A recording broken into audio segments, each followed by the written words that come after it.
Bass Binder here. This is EPS Sports.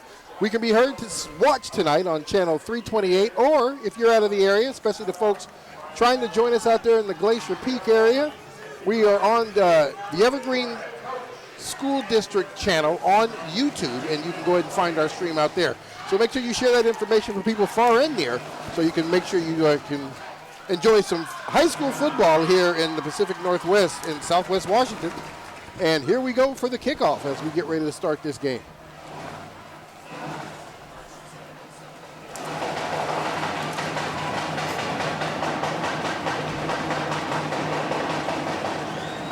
Evergreen having a real good start this year, coming 3-1 so far. Glacier Peak 1-2, lost a real good game, close game against a tough Ferndale team last week, and we are going to break out right out of the gate, and there's going to be the horse collar right there. Great run there by the return team as he picks that ball up and takes it right in to the Evergreen territory right out of the gate here, and they're going to add some more yardage onto that because of the horse collar, Ryan. Yeah, they certainly were. Isaiah Owens had a great return there, was able to go ahead and bring it up the middle. If not for that horse collar, he was taken into the house. Yeah, sure was.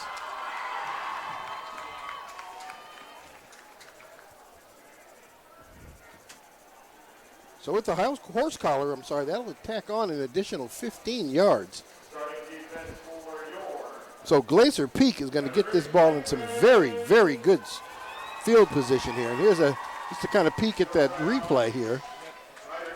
Yeah, Owens just finds a lane just straight down the middle, and as he takes it to the outside, just a last-ditch effort to bring him down. But that's going to go ahead and move him well into Evergreen territory.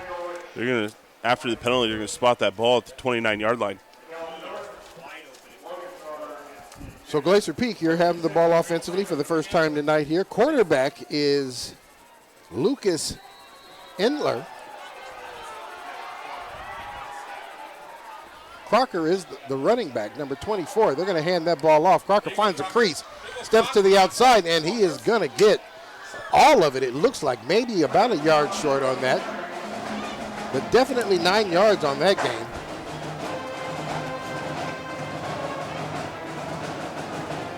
Okay, so they're going to spot it. They're going to give him 8 on it. So they bring up 2nd and 2.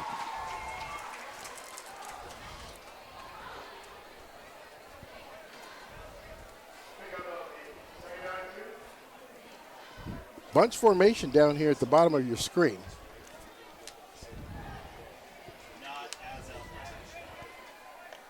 Entler shotgun, pistol formation. He's going to drop back, screen. Comes up to make the initial contact. Nice spin for the receiver there as he spins out of that. That's going to be Isaiah Collier-Bell. Yeah, he had a great second effort there as he spinned out of the first one. Attempted to spin out of the second attempt at a tackle. Picks up some good yards. At least gets him back to the line of scrimmage.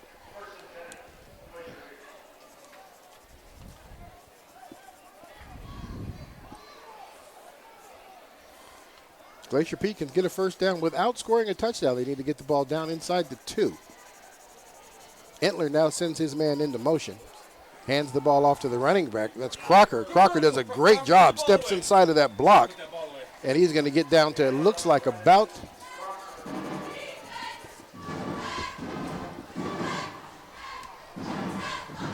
the 6-yard line here.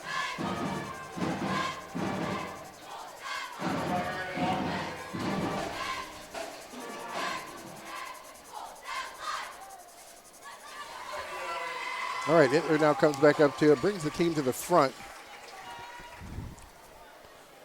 Oh, that's offsides, that's offsides. We're going to get a guy offsides as they switch formations. Pulled the Evergreen defensive line off the ball. That's going to move the ball. That 5-yard penalty will take them, we'll get a first down for them, and down inside the 2-yard line. So first and goal, it looks like it's going to be. From the 2. Looks like ultimate the 3. So first and goal from the 3.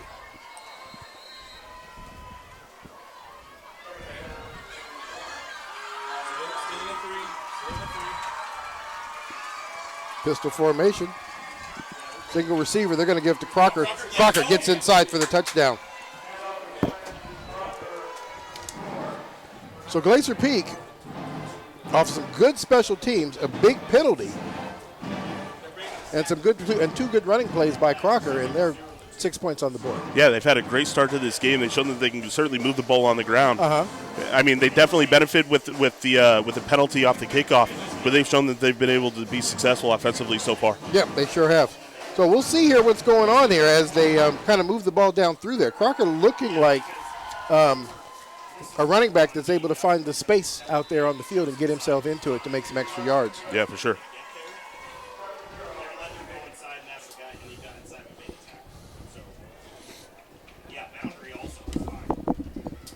So let's see here.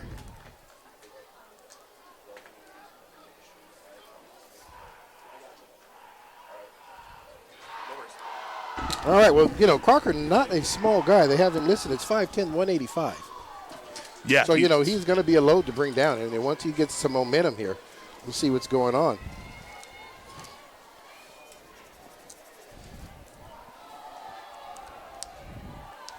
Well, we talked about Evergreen. Evergreen having a real good start, a better start than they've had in a while. We kind of talk about Crace, their quarterback, thrown for 4 TDs already, 102 yards.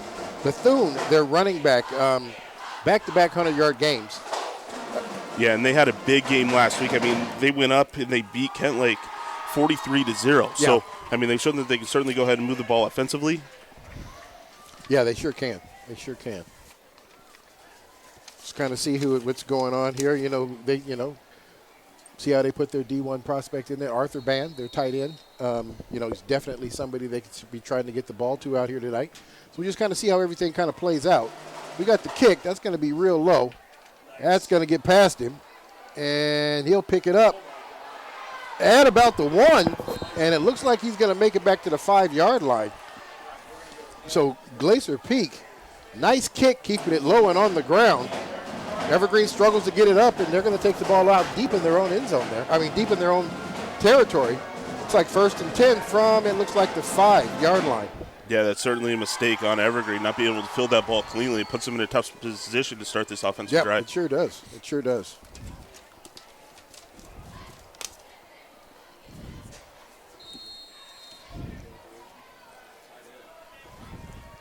All right, Crace has him set up. Shotgun formation position. They're going to send their man in motion. Hands that ball off. There is nowhere for the running back to go.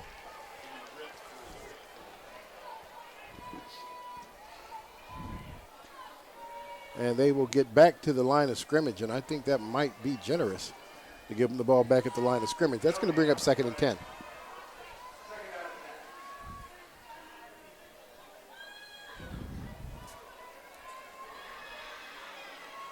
Split backs.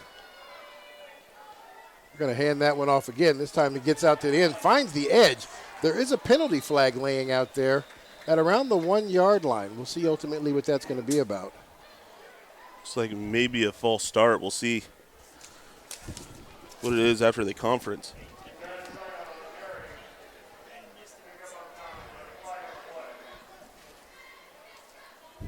Sarian, and that's going to be against movement out there. Saran, is that Terrence? Number 1. So these guys Evergreen is wearing their green jerseys with the gold numbers. That makes it a little tough to see out here, but kind of know who we got going on. But if we do miss a number or a name associated with a number, don't hold that against us for too long.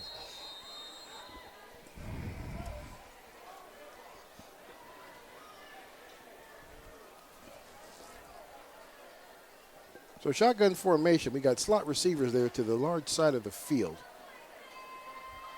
Running back moves over to the strong side. Now we got a man in motion. Crace drops back, looks to get that. He's going to get flushed, lets the ball go, makes the catch, and he's going to get run out of bounds right there at about the 13-yard line. Yeah, Stray on there with a good catch. He's able to find himself in some space.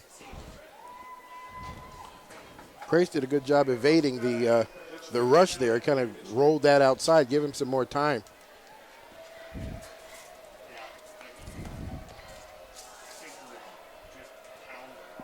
So this will bring up 3rd down and 2nd. 3rd down and 2, I'm sorry. And strong side to the far side. Trying to find somebody open. Has a man open right there at the 20. And he is able to make the catch, and that's going to move the chains. Sayron with the catch again. He had good poise there to go ahead and concentrate on making that catch as he knew pressure was coming.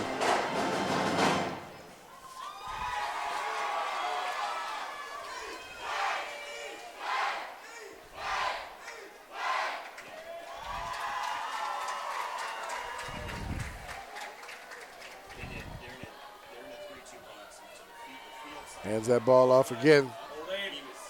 Nice, forgot the edge, tripped him up. Looks like he's going to make it to about the 19-yard line, so no gain. It'll be right back there to the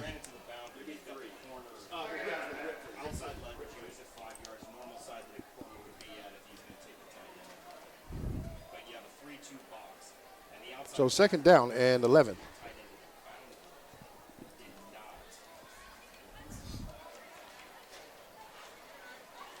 Craze drops back, looking for somebody. He's going to take off and run this one himself.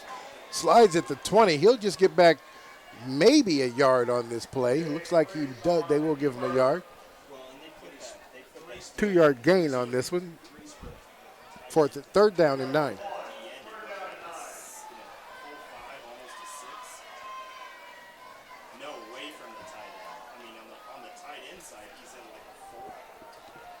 Glacier Peak with an odd front.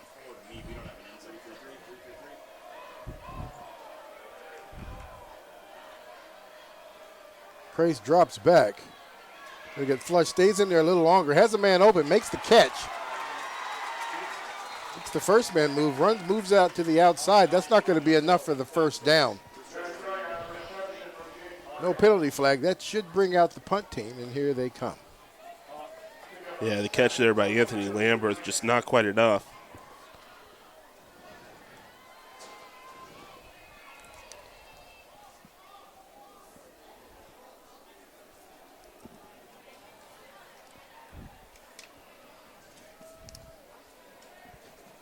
So Evergreen comes out to punt for the first time tonight.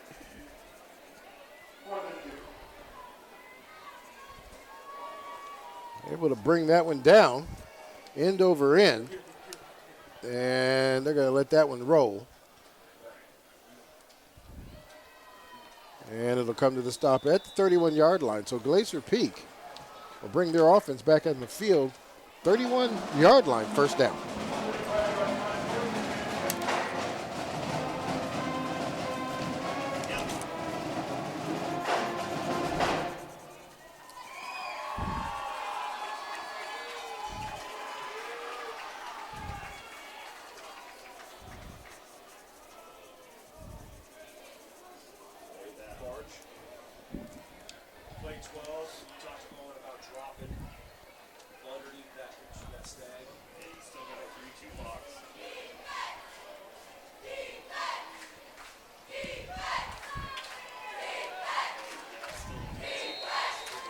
All right, Lucas Entler, Francis Crocker, the 2 in the backfield, 3 receivers up top. They're going to hand that ball off and not going to be able to make it. They actually handed that ball off to a different running back. That is number 7, Isaiah Owens.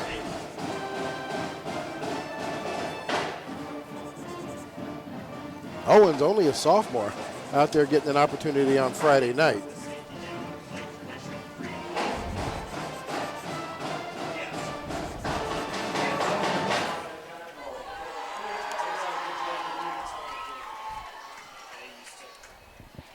So hands that ball off. Oh, looks like there might have been a miscommunication on the handoff.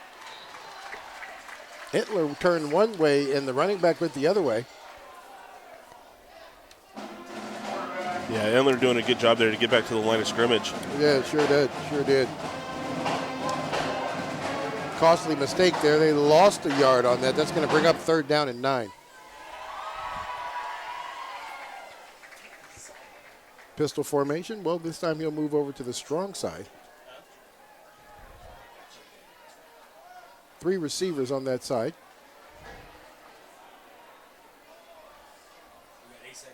Evergreen also. 7 seconds. Okay.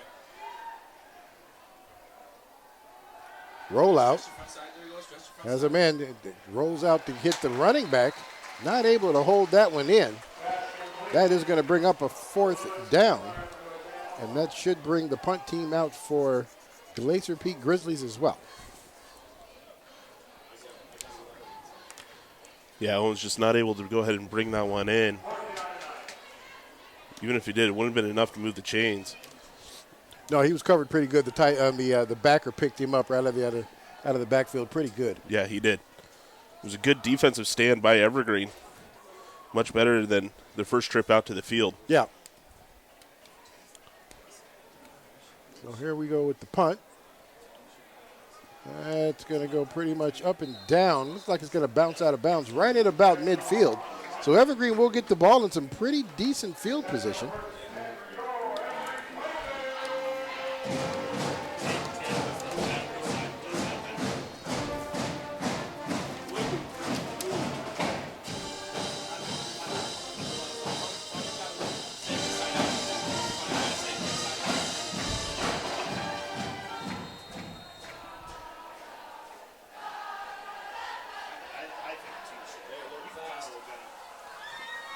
No, Evergreen's got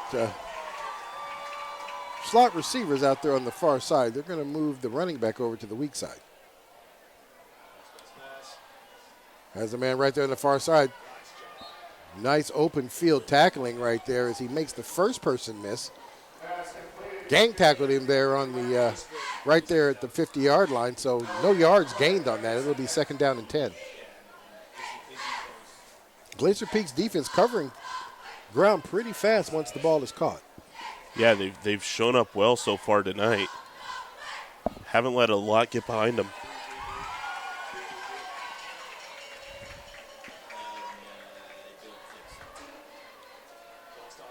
Delayed pitch. Crace is going to keep this one. He will get a couple of yards out of it. Looks like 3 at the most. That looks like kind of a delayed option pitch, kind of defined, trying to make the backer do something. Tried to hold that onto them himself and brought that down to the 46-yard line. Going to bring up 3rd and 6.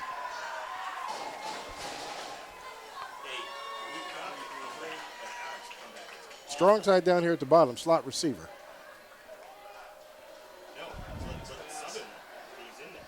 Looks for a man open. That is going to be Lamberth. Lamberth makes the catch in the open field. He's going to get run out of bounds just inside the 35-yard line. That will be enough to move the chains for a 1st down for the Evergreen Plainsmen. Yeah, good pitch and catch there. Yeah. To move the chains.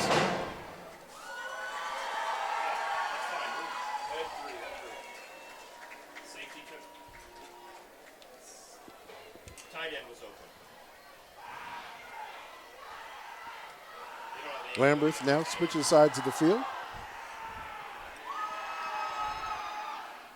Kepler now down here at the bottom. Crace drops back.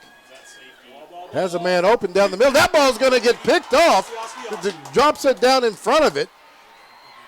Makes the tackle. Finds the edge. We got a penalty flag down on the field.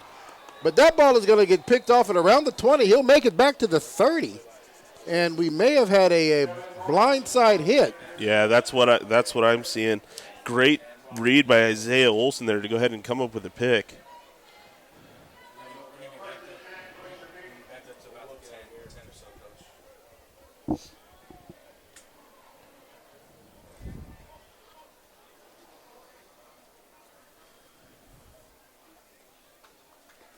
If the young man's able to get up, but that was a great defensive play there. And here we got a replay of that. Just steps right there in front of it. Great job coming across. We'll see if we can't pick up this this late hit. Actually, don't know. That didn't kind of look like what I thought it was, so I don't know. My mama taught me if I didn't have anything nice to say, to not say anything at all. Exactly. Yeah, I think that they saw a blur. That wasn't really. But that was the call on the field, so that's what we're going to go with, and that will back them up. Great defensive play there by the Grizzlies, and they're going to take the ball going back the other direction, 1st and 10.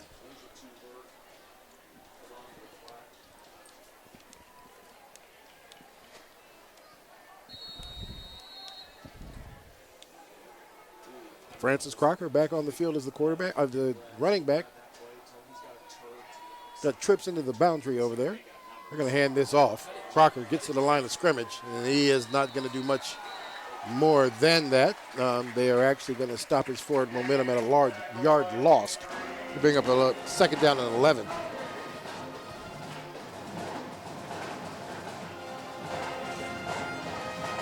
Just under 2:40 left to play in the 1st quarter of the game. Glacier Peak's on top, 7-0.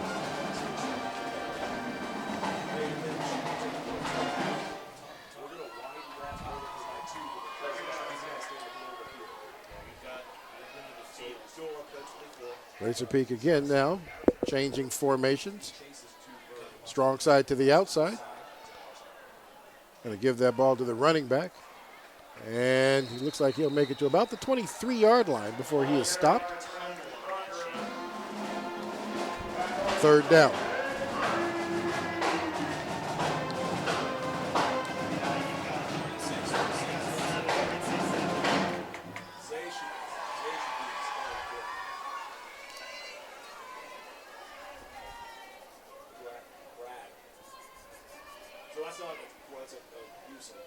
All right, here we come set up again. We've got trip receivers down here at the bottom of the screen. Running back lined up on the strong side. Entler takes the snap, drops back. Quick pass out to the outside. Catch is made. Additional yards after initial contact. Great job there by the receiver. Yeah, that's a great second effort there by Benjamin Williams. Keep his legs moving. Sure did. Benjamin picked up some good blocks from his receivers out front and just ran hard. That is enough to move the chains. 1st down. Under a minute and a half left to play in the 1st quarter.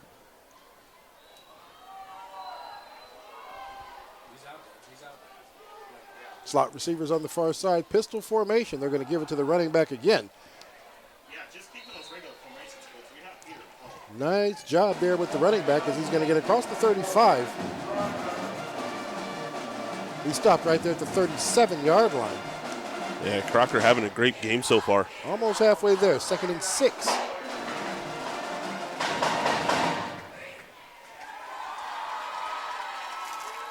got 5 to go. 2nd and 5, 2nd and 6. 16 seconds on the field clock. Ball's hand off. Another running play to the running back right up the middle. He's able to get through the crease there, make it down to the 45-yard line. That'll be 1st down. That is going to move the chains.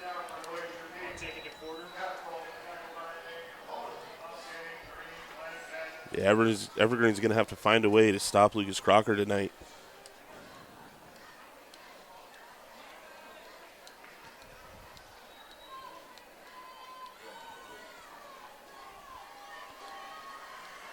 Glacier Peak's offensive line doing a good job of the initial push. It just kind of gets them backed up onto the linebackers, and that's why he's able to find that space. Yeah, you're absolutely right. They're going to go ahead and they're going to take this down to the end of the 1st quarter. So we've made it to the end of the 1st quarter. Quick quarter here as both these teams did a lot of running. Glacier Peak on top, offensively dominating right now.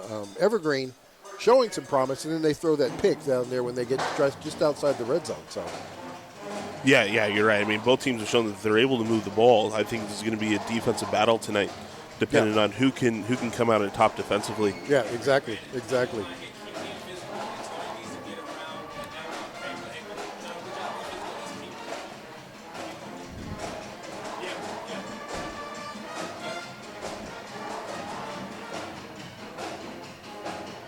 Good shot there, the defensive coach trying to get the Evergreen guys pumped up. They're struggling a little bit on the run. They're getting pushed around at the line of scrimmage, and that's what's kind of creating this problem. They're just going to have to kind of bow their heads and then bow their necks, and kind of get in there. And these linemen got to get in the way and let these backers make some tackles is what's got to happen, these linebackers. Yeah. The Glacier Peak seems to have a pretty big offensive line.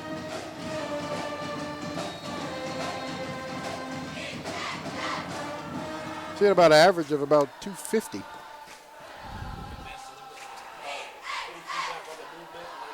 Another handoff. Tries to get to the outside, and it's going to get stopped right at the line of scrimmage, but he'll fall forward, get 2 yards out of it.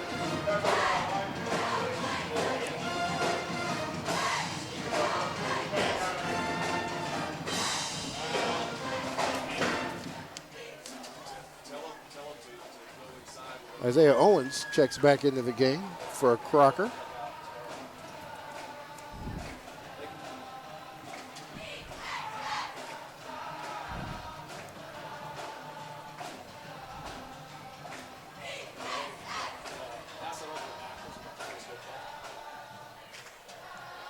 Bunch formation. And they are going to call the penalty on defense, lined up in the neutral zone, so they're going to give them 5 on that. Yeah, there was really no question on that one. No, not at all. So instead of 2nd and 8, now we're looking at 2nd and 3.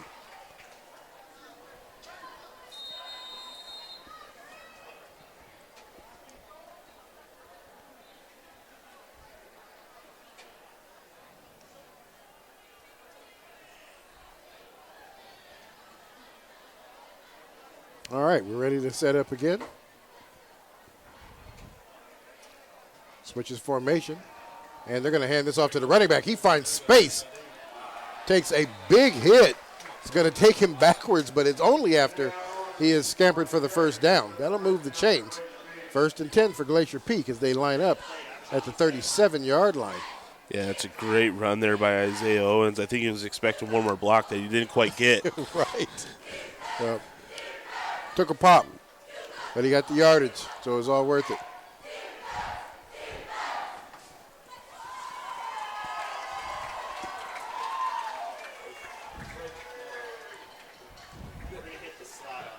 Slot receivers down here. Trips, slot in the middle. They're going to hand this off to the running back again.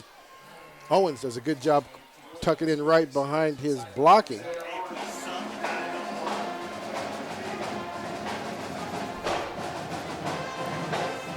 Get good little yardage out of that. He'll come out of the game. Crocker back into the game. Glacier Peak playing a lot of personnel tonight.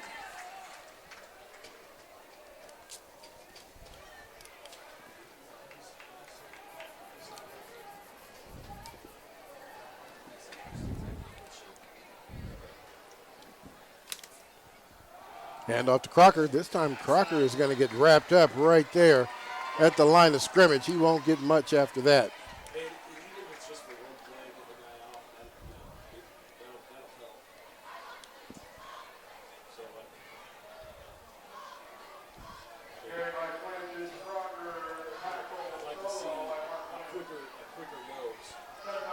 Third down, they're going to have to get this ball on the other side of the 27-yard line for the first down. Pistol formation. Running back's about 10 yards from the line of scrimmage. Comes a long way. We're going to have a flag. Moved a little early on that. Got caught leaning on that play just a little bit, so they're going to bring that back 5. So instead of that great run down inside the 20, we're going to back them up 5. Yeah, small mental mistakes. Yeah. Is certainly going to go ahead and hurt this drive. That would have been a great gain to go ahead and move the chains. Instead, it's coming back, and it makes it 3rd and long. Yeah.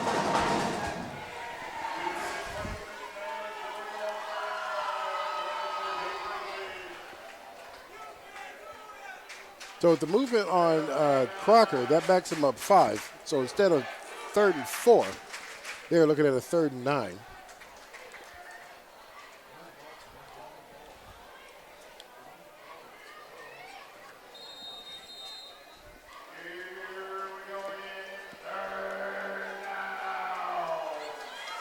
All right, slot receiver on the strong side here. That safety They're going to send Noonan in motion. Fake the fly sweep for him. Looking for the ball. Pulls it in himself and decides to go for it. And he is going to get run out of bounds. Yeah, I mean, it's a great first down, but it's a missed opportunity because he had Benjamin Williams streaking down through the back, wide open, and he just didn't look his way. Yeah. Good thing he got the yards. Yeah. That moves the chains. First down and 10. Glacier Peak now, just outside the red zone.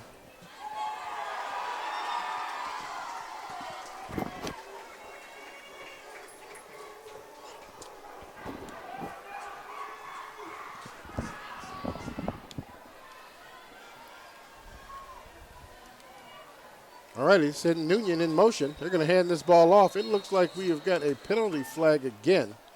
Movement here.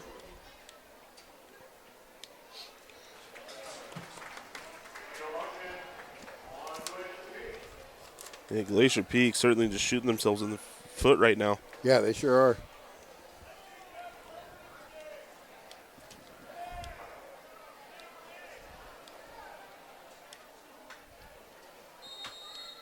That's going to back them up even further. First down 15. Get the call from the sidelines. We've got slot receivers there at the top.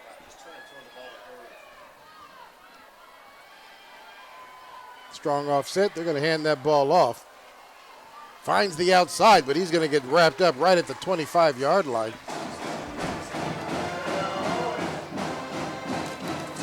Great tackle there by Josiah Alanis. He closed down space quickly. Yeah, he did. 4 yards on that carry. Well, we'll say about 3.5. Second and 12.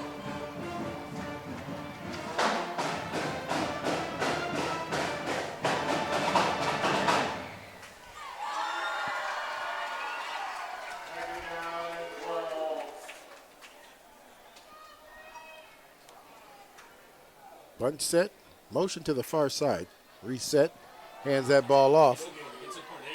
Took him to the strong side of the weak side of the field. Nice handoff. Great job there by number 5 to seal that edge to allow the running back to get around him. Looks like Nicholas Torgerson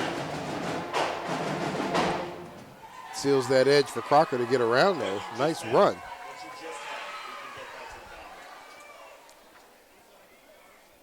But we've got another penalty flag on the field. Let's see what the call is going to be here. It's going to be against Glacier Peak. And they're going to get a personal foul, a tripping foul called. That's going to back them up a lot. So Glacier Peak pretty much having this trouble getting out of their own way here on this series. Yeah, they've had 3 penalties in this series that have set them back, that have negated 2 first downs. Yeah, sure has.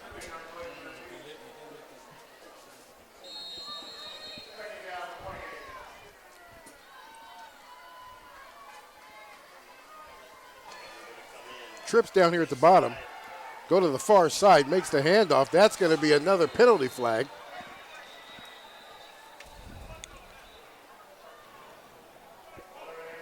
Benjamin Williams, the receiver on that one. But we are going to get another penalty on Glacier Peak here. Yeah, it looks like this one's another illegal block. So we get through the first quarter with essentially just nothing, a clean game. We hear in the second quarter, and there's flags all over the carpet out there. Yeah.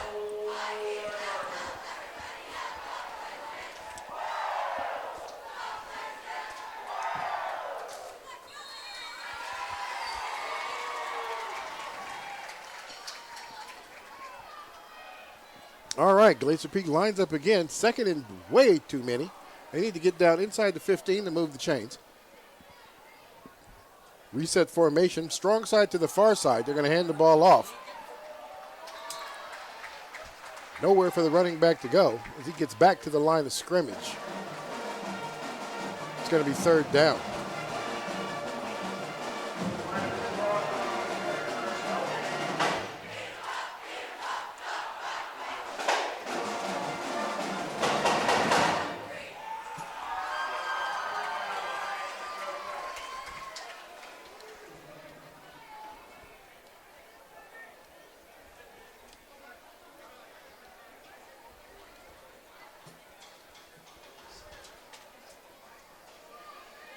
Glacier Peak back to the line of scrimmage.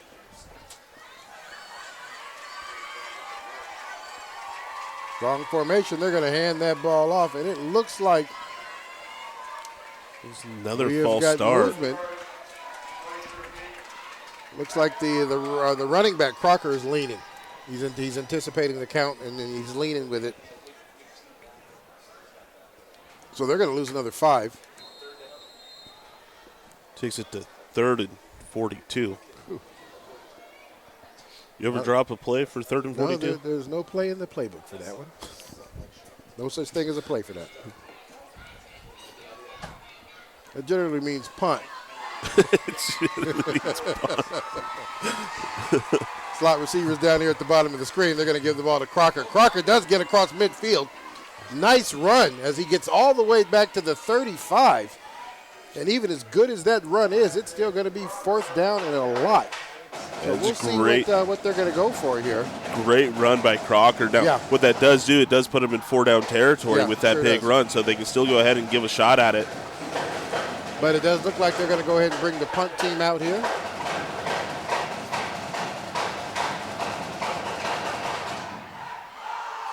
See if he can angle this one out of bounds and just push Evergreen into some bad field position here.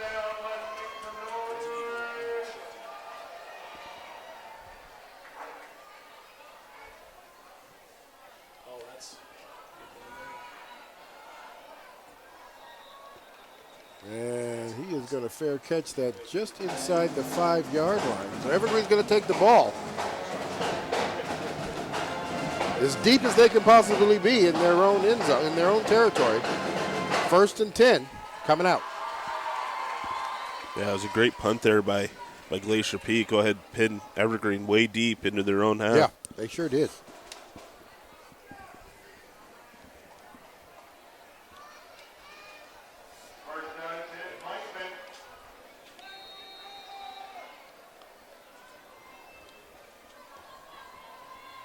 Evergreen lines up. 3 receivers set here at the bottom. Looks like that's Arthur Bann in the slot. Gets that ball to the outside. Great job as he finds his way to the edge. Trying to turn the corner, and he'll get run out of bounds at about the 20-yard line.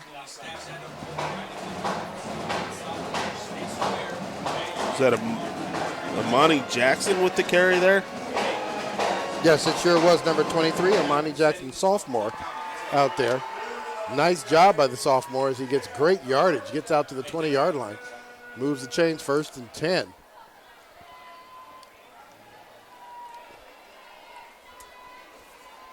Trips to the far side. They're going to hand this ball off again. Nice step up inside. Had that ball lateral, planted that foot, and got upfield quick and was able to get 3 yards out of that. Good job by the running back.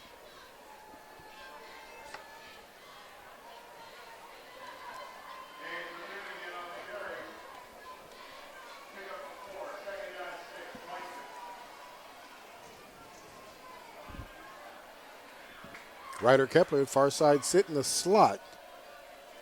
Drops back. Has a man open, makes the catch. That ball is out. That ball gets out of bounds.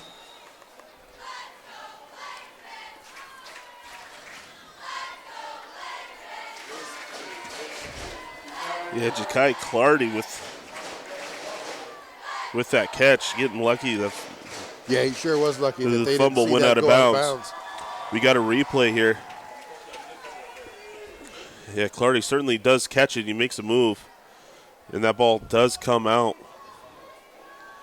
Close. I don't know if the knee was down, but no, they gave it the momentum of where the ball was, so it was a fumble. All right, Crace, shotgun formation, running back to the strong side of the formation. He's going to hand that off. Jump cut back inside. He's going to get to the 45. Momentum. They have already blown the whistle, but they had actually got the ball away from the running back. They're going to give him down at the 35-yard lines, a gain of about 2 on the play. Hey, 10-3, 10-3, 10-3. Check come back. Switch on the other side with either.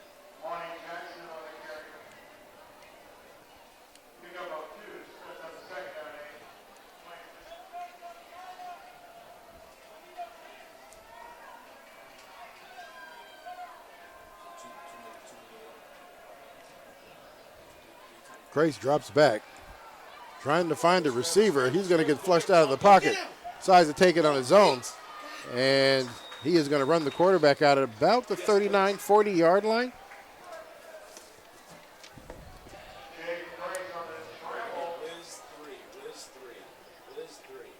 This is John Allison, number 36, that runs him out of bounds. He'll get to the 40-yard line. Third down.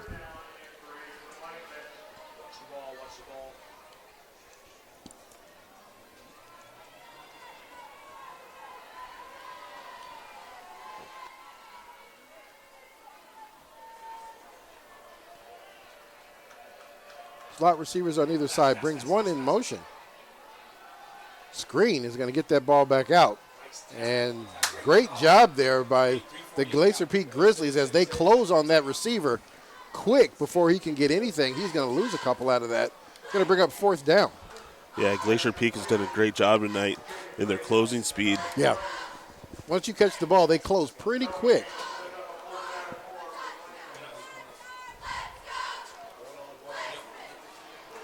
This is going to bring out the punt team.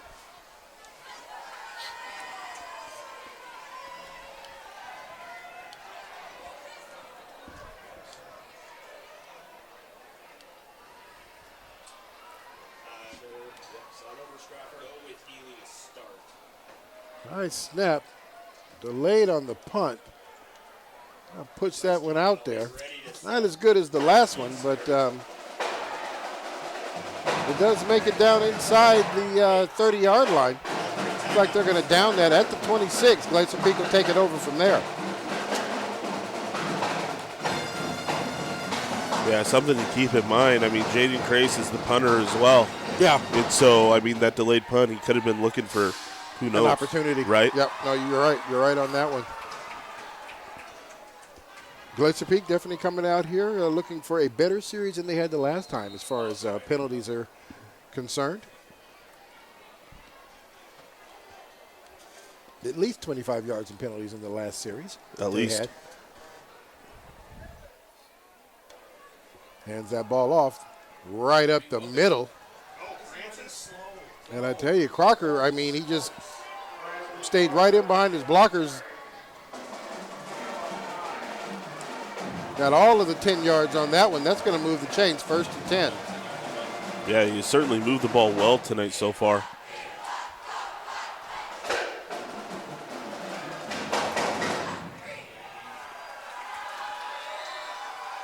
Another one to the running back. This time he is going to get stacked up right at the line of scrimmage.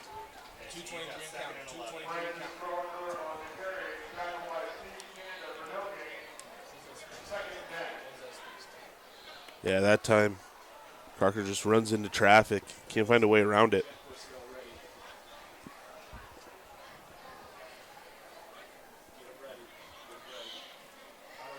All right, they come with twin receivers here on the strong side. They're going to hand this ball off and deliver it going weak. And that is going to get him, it looks like, to about the 37, 38-yard line. Now under 2 minutes left in this first half of play. Glacier Peak still on top 7-0.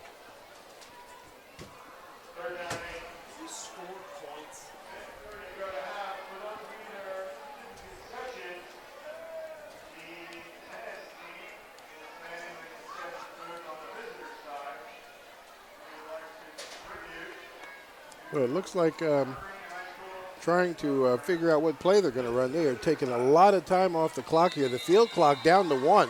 They're going to have to call a timeout or take another penalty here. So Glacier Peak takes a timeout. 1:08 left to play. Let the field clock get all the way down to 1 before they called the timeout. Not quite sure what was going on there as they tried to figure out the next play. Yeah, there was certainly some sort of miscommunication going on. Trying to figure out how they're going to come out of 3 and 8.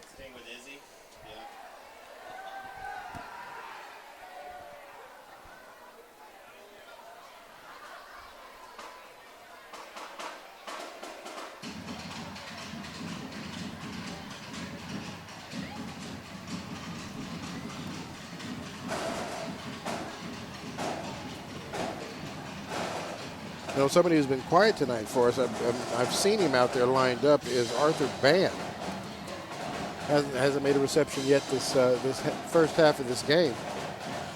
No, you're right.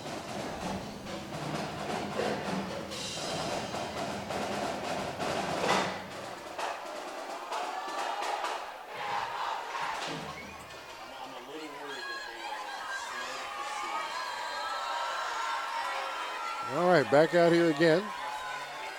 Receiver spread out wide. Play action's going to boot it. Looking for a guy to come across. And that is going to be a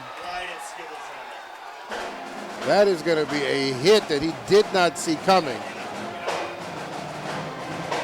Penalty flags all over the place. It looks like it, from up here, it looked like helmet-to-helmet contact. We'll see what ultimately happen on this.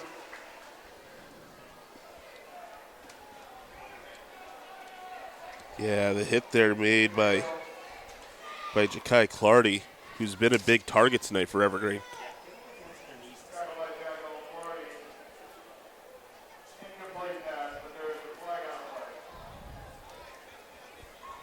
Yeah, he did come across the field, and it looks like he's going to be able to get up. He came all the way across the field. He ran into that. Here's a replay as we're seeing it here. I don't know if that was helmet to helmet. We'll see. Looks like it was a shoulder. Shoulder but it went up to his head, though. Yeah. We'll have to see.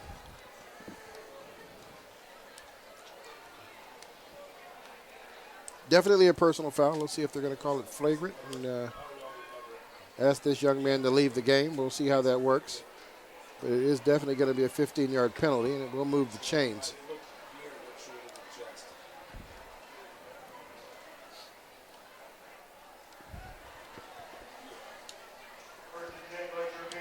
All right.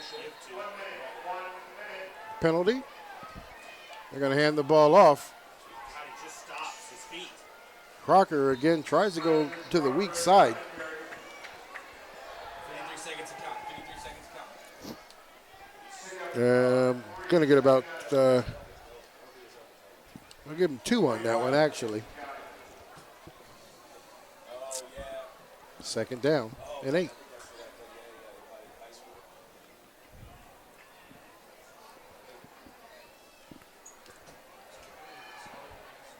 Field clock, game clock, both running.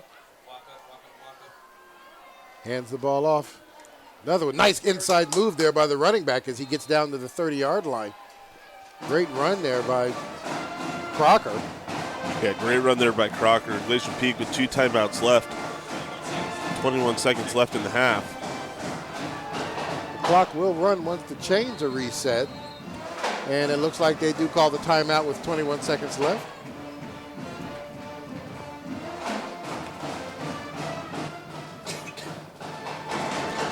There's a replay here of Crocker's run. Nice step inside right there to avoid that tackle. And then he just goes down right there at the 31-yard line.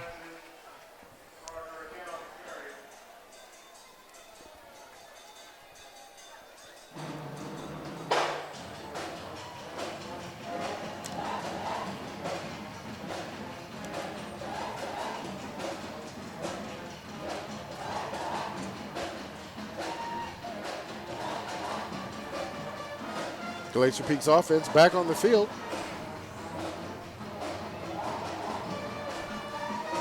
First and 10, 21 seconds left to play. 10 yards outside the red zone. Glacier Peak trying to get 7 more on the board before they go into halftime. Quarterback keep out the back, tries to step inside. He's going to make it down to the 25-yard line. They'll call another timeout. Stopping the clock. That will be their last timeout. 13 seconds left. Picked up half of that, of what they needed. Second down. Yeah, it is 13 seconds left. I mean, we haven't seen Glacier Peak throw the ball a whole lot tonight. Yeah. We'll see what they've got in their playbook for this.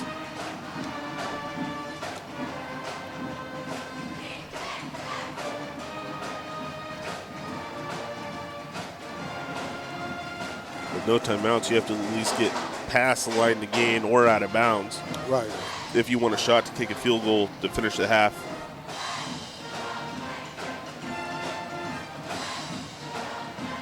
And I guess we don't really know if they have a kicking game, right? You know, We don't. if their kicker is, the type of guy you just need to get close enough. We'll see how this kind of plays itself out as the last 13 seconds wind down here in the first half of this game.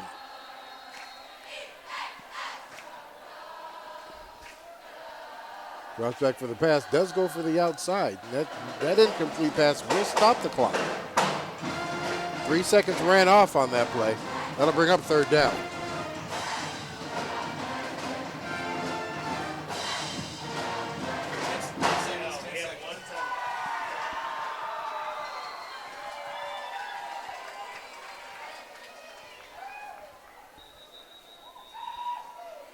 Yeah, they took one. And Evergreen's going to go ahead and take a timeout. So Evergreen now with 2 timeouts left.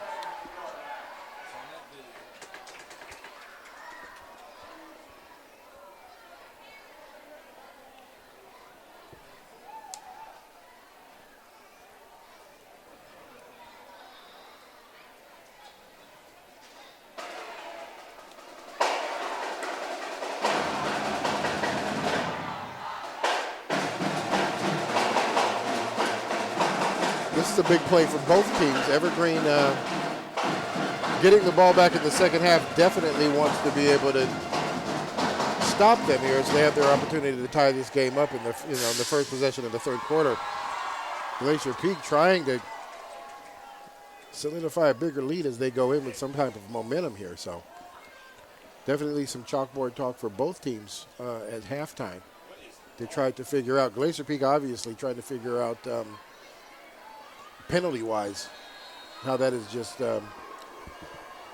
stopped them from the last pound of score. They've got 2 men in the corner down, and he's able to get that. Did he get his feet down? And he did. Great catch. They had 2 men over there in the corner. Guess either one of them could have got that ball. Yeah, it looks like that was... That is Benjamin Williams, number 18, who makes that big catch. They put 6 points on the board. That's a big play for Glacier Peak to go ahead and finish sure this is. half off.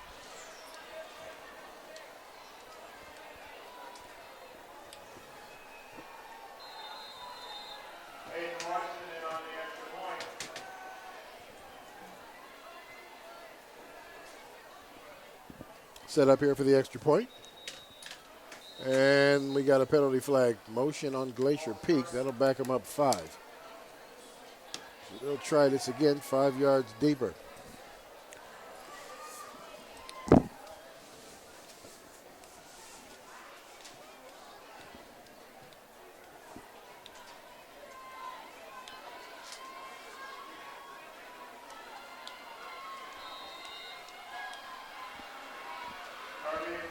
We'll set this up.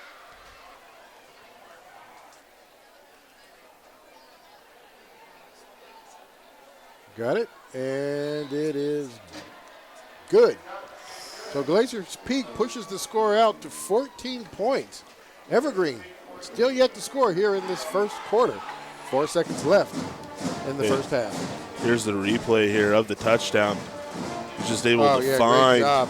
And drag that toe at the last minute. Great catch there by that young man. Yeah, looks like that was number 18, Adam Loom, with a great catch in the corner of the end zone. Oh, that you are right. I called it Ben. I gave the credit to Ben Williams, but you are correct. That's right. We got it right. Number 18, right? Yeah, we got it right. Yeah, we did. We corrected. We got it right. Cleaned it up. Appreciate you. All right, so 4 seconds left to play here in the first half. Evergreen down by 2 touchdowns here.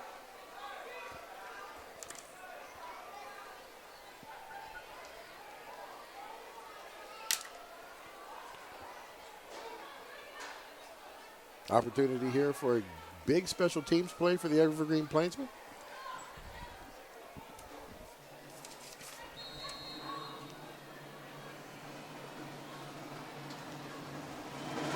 Aiden Larson with the kick. He's going to keep that one on the ground. going to bounce, and they'll get run out of bounds. 2 seconds run off the clock. And here comes the Evergreen offense with 2 seconds left to play in the first half of this game.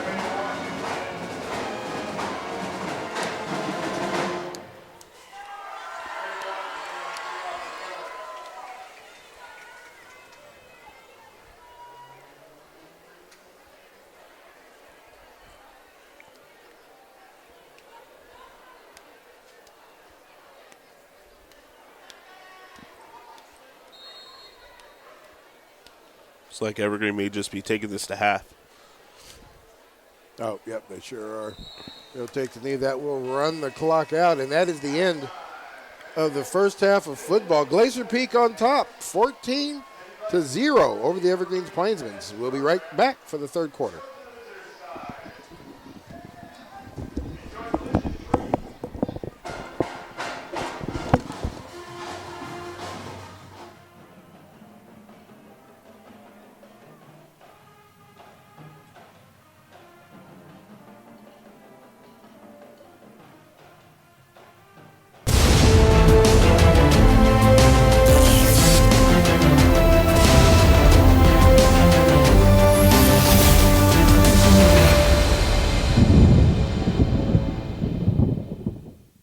Hello, I'm Matt Griffin with this EPS Inspires Student Athlete Spotlight. The EPS Sports team just wrapped up our annual broadcast of the Greater St. Helens League Track and Field Championships. As a former college athlete and a former college distance running coach, I was surprised during our broadcast to learn about one Heritage High School athlete who is now a district champion. Okay, clean start. It was day 2 of the Greater St. Helens League Track and Field Championships, and a junior from Heritage High School quickly jumped to the lead of the girls' 3A 800-meter race, and there was no looking back. Leading from start to finish was Margarita Mahay. The surprise was when I got to speak with Margarita in the winner's circle, and she shocked us all by announcing that she had been a track athlete for less than a month. So how has your training been going this year? I'm in a track and field 3 weeks. You've only been running track and field for 3 weeks? Yeah. What? And a district championship after just 3 weeks of running? How is that possible? I don't know. God bless me. That's wonderful. Margarita's coach, who was a collegiate distance runner herself, says Margarita's 3 weeks from novice to district champion was not about developing a training regimen. It was way too late in the season for that. Rather, it was about teaching a novice runner not to go out too fast during her races, the 1600 and the 800. And I remember the first race, and I was like, slow down, slow down. She was doing the mile in the race's history, I guess. But I think the biggest thing is I was trying to teach her how to race, which was, I guess, in a way, something that you learn early on, that we wanted to make sure she understood not to take the first lap all the way. Looking back on our footage of the first day's events, I realized that it was Margarita who came within just a couple of seconds of challenging for the 1600-meter district championship. Back in the winner's circle, I gave her some advice as a former distance running coach and encouraged Margarita to keep at it with some summer training. The more miles, the better you're going to do next season. You're going to run cross country in the fall? Yeah, okay. I think about it. Okay, well, I'm going to encourage you to do that because somebody who can be on the track team for just 3 weeks and then win a district title should be running a little bit more, okay? And we're going to see you on the winner's stand next year, okay? I hope so. Okay, so let's put some miles in this summer. Congratulations. Thank you so much. That is one of the wildest things I have heard during this track meet. 3 weeks this kid has been running, and she's a district champion. Congratulations to Margarita from Heritage High School, winner of the girls' 3A 800-meter run. Now, if you'd like to see Margarita's race or any of the outstanding performances from the Greater St. Helens League Track and Field Championships, you can watch both days' broadcasts on our Evergreen Public Schools YouTube channel in the EPS Sports playlist. For Evergreen Public Schools, I'm Matt Griffin. Calling all student athletes in Evergreen and Battleground Public Schools. The Mark Rigo Athletic Scholarship Fund is accepting applications. Mark Rigo was a beloved football and track coach who passed away in 2018, but left behind a legacy. The thousands of student athletes he pushed to become the best versions of themselves and pursue their dreams. His whole thing was the power of one. If he could just do one thing each day for one person, he's made an impact. If you are heading to college or a post-secondary trade school and have taken part in sports in Evergreen or Battleground Public Schools, Rigo's legacy can also help offset some of your college costs. To fill out an application and learn more, head over to rigoscholarship.com. Let's keep Coach Rigo's legacy going by helping new generations of students pursue their dreams. Hello and welcome to this EPS Inspires Update. I'm Craig Bernbach. Let's talk hope. We all try to be hopeful. We hope good things will come our way, and we especially hope that our children will experience good things. But did you know that hope can be measured, that hope can be learned, and that if we give kids more hope, they'll be more successful in the classroom? Well, at Burton Elementary School, they're practicing hope as a science, and it's paying off. Hope is the #1 predictor of well-being. I don't think I've ever seen the school so full before. We are so excited to welcome all. Welcome to Hope Night at Burton Elementary School. It was emotional for me to see everyone there. When Becky tried to talk about hope, I'm tearing up at the side of the room, you know. So many students and so many families there, and they care about the work just as much as we do. On Hope Night, the students were proud to show off their work with hope. There was art, there were poems, and there were a whole lot of kids giving lessons about hope to adults. So, this is like what we hope to be. I said, I hope to be a vet. And what the kids were teaching their parents is that there's a difference between having hope and making a wish. A wish is something that doesn't require your action. It's based on chance. It may or may not happen, but a hope is more like a goal because you can do things to actually make it happen. It's great that the kids were teaching their parents what they've done, because hope is something that we can also teach one another and lend to one another. To help students make things happen, Burton is working with hope as a science, something that counselor Raina Luchin-Wall first introduced to the school. So I was in a counselor level meeting with others from the state of Washington, and they introduced Dr. Chan Hellman and his work with the science of hope. And they said that hope was actually not just a feeling, but a cognition, something that could be taught and something that could be learned, and that it would change lives. So Burton decided to jump in head first. They secured a Hope grant and began educating their entire staff about hope as a science. Well, I think as we learned directly from Mr. Chan, Dr. Chan, the author of the book, and we learned about the science of hope and really got a good professional development for our entire staff around the science of hope. That helped build some momentum, and then seeing it work. And it has worked. For the last 2 years, Burton has collected hope scores and compared that data to academic achievement. When we saw that our students that grew the most in hope also grew the most in reading, and we actually saw the correlation ourselves, that is, it's like the proof is in the pudding, right? And now students, staff, and families at Burton have proof that being hopeful can change their lives. HOPE. Having the belief that you could make your future brighter than your past, and you had the power to do that. What's this say? Hope. As mentioned in the story, a major way to increase hope is to give students a feeling of belonging. And that aligns a great deal with Evergreen Public Schools' new strategic plan that's just starting to be rolled out. Stay tuned for more details. For Evergreen Public Schools, I'm Craig Bernbach. Hello, I'm Matt Griffin with this EPS Inspires Senior Spotlight. I'm here in the Evergreen Public Schools broadcast studio where the district's communications team records Sit Down with the Soup, the informational program featuring Superintendent John Boyd and host Craig Bernbach. Now, when Craig and I learned there was an autistic student from Union High School who was a big fan of the show, I thought what better way to celebrate the senior than by inviting him here on set for a tour. After a quick tour of our studio and control room, we went a step further and asked Khalik if he would sit down on the set for a chat with Craig. I'll sit in this chair. Yep. You're going to be in Superintendent Boyd's chair. That's this one right here. Wow, I'm going to be sitting in the superintendent's chair. Yeah. Khalik, can you talk a little bit so I can get your mic level? 1, 2, 3, 4, 5, 6, 7, 8, 9. We good? Thank you. That's very good. What do you love about school? I think just connecting with students and stuff and just being with staff and everybody, I think it's just very, very fun to be around people. At Union High School, Khalik attends classes and also works in the school cafeteria. Khalik also attends Cascadia Tech Academy for a hospitality and tourism class. Teachers at both schools say Khalik is a people person who enjoys pushing himself to pursue new challenges. Khalik, where do I start?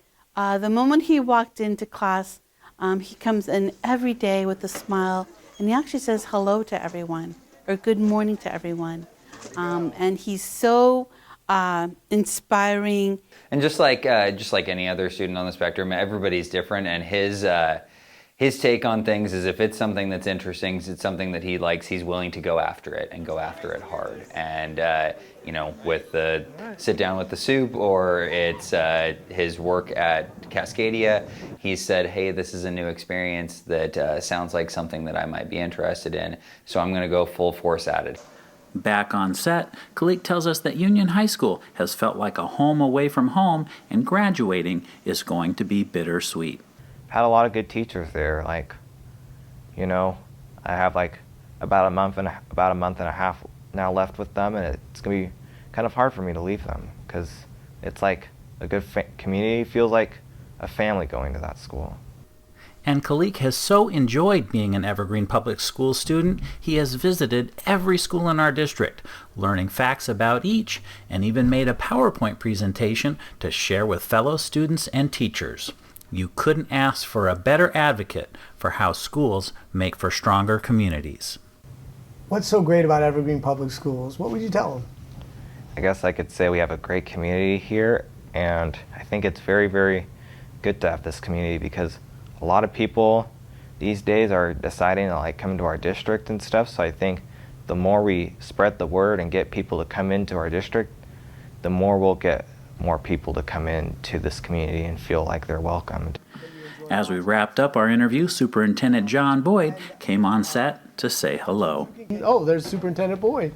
Hey, hi, Boyd. Great job interviewing. Thank you. Fantastic. Nice job. Thank you. You know what I'm scared about, though? I'm scared that you might take my job. Yeah. Your answers were so absolutely perfect. Yeah. Thank you.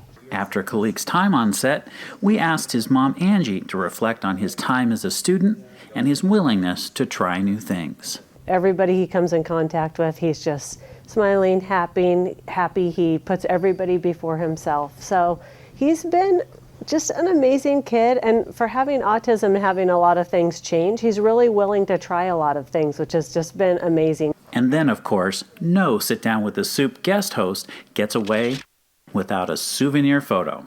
It really was such a treat to meet Khalik and his mom, Angie. So to Sit Down with the Soup's #1 fan, we say congratulations, and we can't wait to hear about your future successes. For Evergreen Public Schools, I'm Matt Griffin.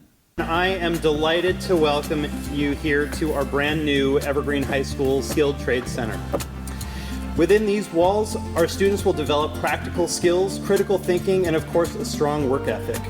This center will ignite the passion in our students and equip them for success in the skilled trades industry. As our superintendent and CTE director of the district, you said yes when many others said no to a building and program like this.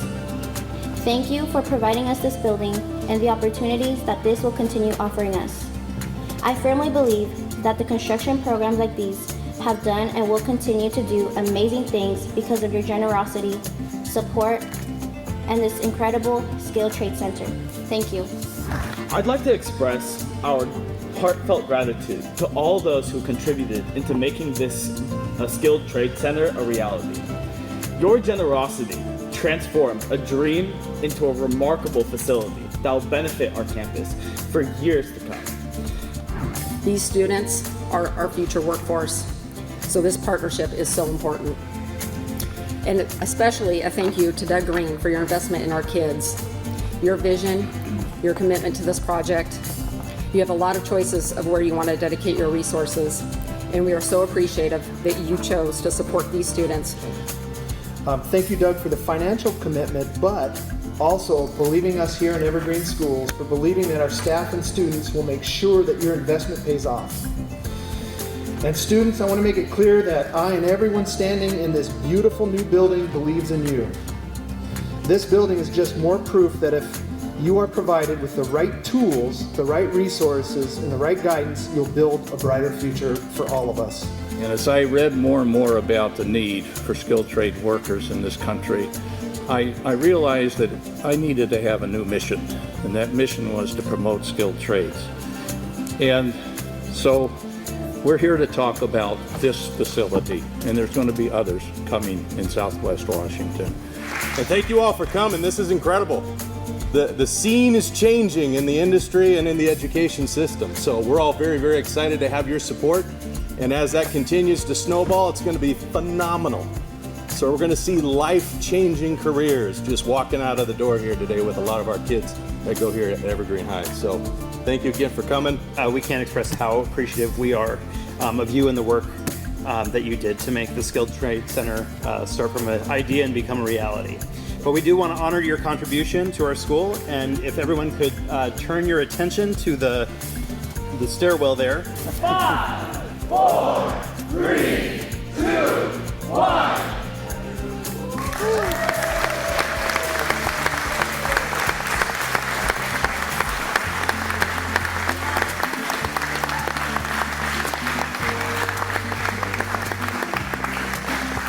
Let's cut that ribbon. 3, 2, 1. Skilled Trade Center.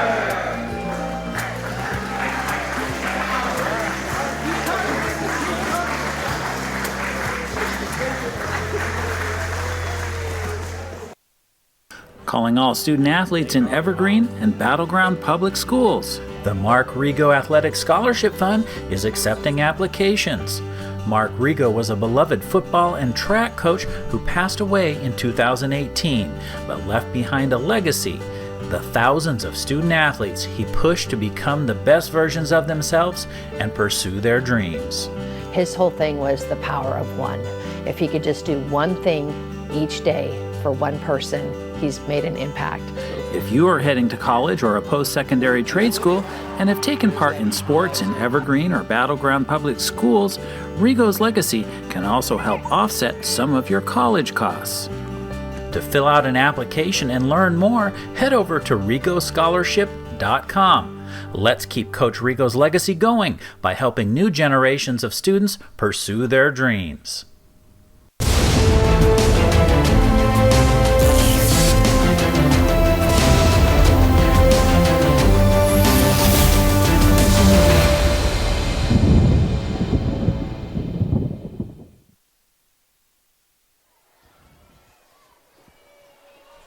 All right, we want to welcome you guys back here to the McKenzie Stadium where the Evergreen Plainsmen are hosting the Glacier Peak Grizzlies.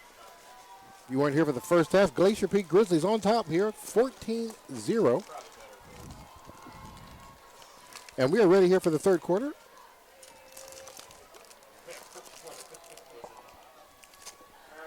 Glacier Peak able to put up the last 7 points with seconds remaining in the first half on a big play to the far end of the end zone to the big receiver there, number 18. It looks like Adam Laum, I think is how you pronounce his name. Evergreen's going to get the ball. It looks like they'll get back to the 20. And ball did hit the carpet, but it looks like he was already down. So Plainsmen will keep, I should say, possession of the ball. 1st and 10 from the 20.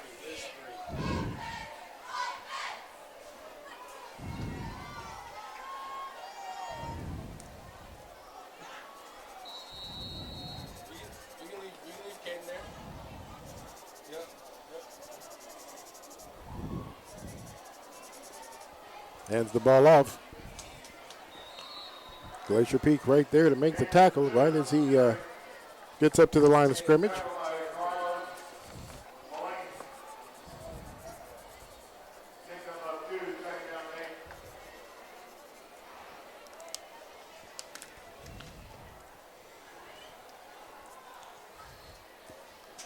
Number 6, that's Owen Gluth, the outsider, out there, steps up to make the tackle.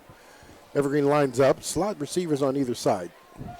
Grace drops back, looking for somebody, has a man over on the side. Tended receiver, number 6. There goes Ja'Kai Clardy. He's that one just a little too high for Cardi to be able to make the catch.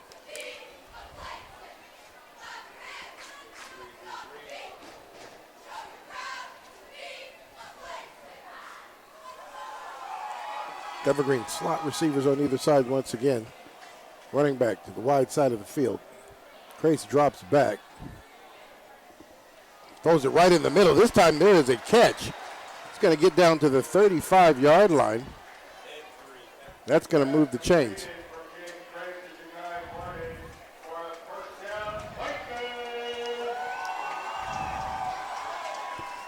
Good catch there by Clardy. Took a pretty good pop there as he caught the ball. He shook that off as he got up. That'll move the chains.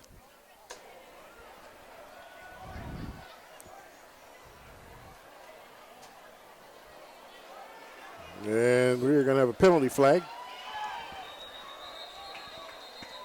Does step into the neutral zone there. That'll back him up 5.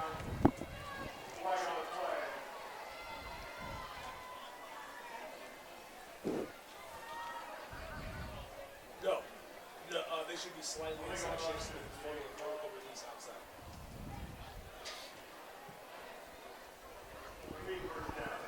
No, they should be, no, I don't want to make that.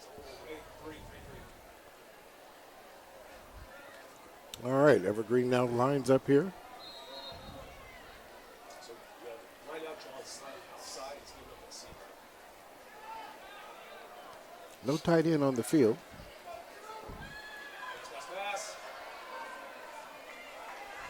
Out to the flat. That catch is going to be made and then ran out of bounds. Looks like he'll get to the 38-yard line. Get a couple out of that. Bring up 2nd and 8.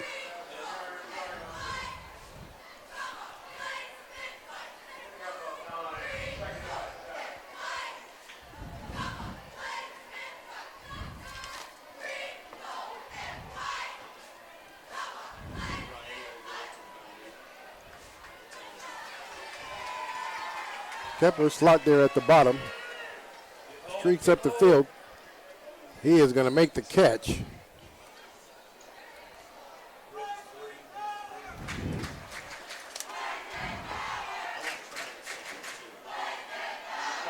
That's Jakari.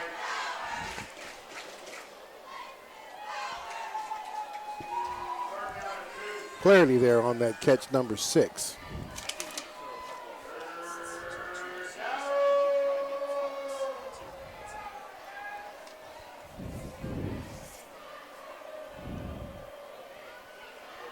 Running play, finds the edge.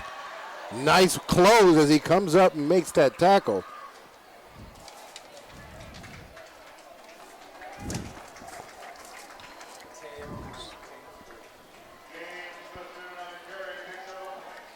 That is Isaiah Collier-Bell makes that. Collier-Bell, I should say, comes up and makes that tackle. Great closing speed there. First down and 10 for the Plainsmen from the 46-yard line. Trips receiver up top. Grace drops back looking for a man, not able to find him. He's going to scramble, and it looks like we're going to get a holding call. As Grace scrambles away.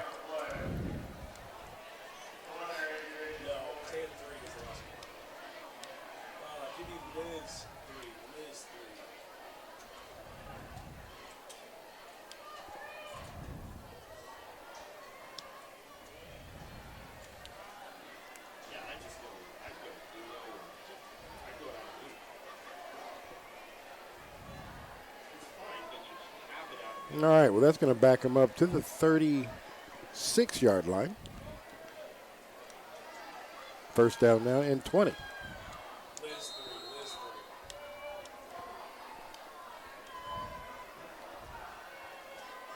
going to roll out, still looking upfield. Lets that one go. Not able to bring that one in as he has to climb the ladder to go get that.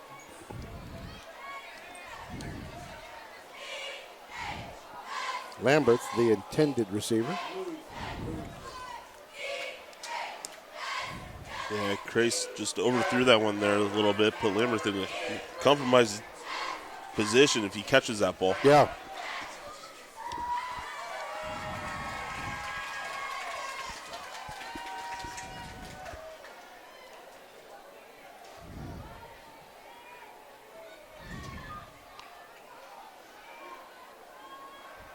Fake handoff, has a man going deep. He's going to go for it. Receiver DB does a real good job staying right underneath that route, not allowing him to have any room to go for the ball. Yeah, that's Isaiah Olsen there. He's played a great game tonight defensively.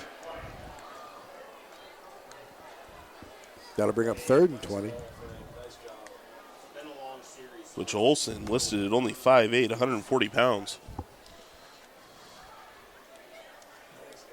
Yeah, he knows how to stay in people's hip pockets right there. He was right there step for step with him. Yeah.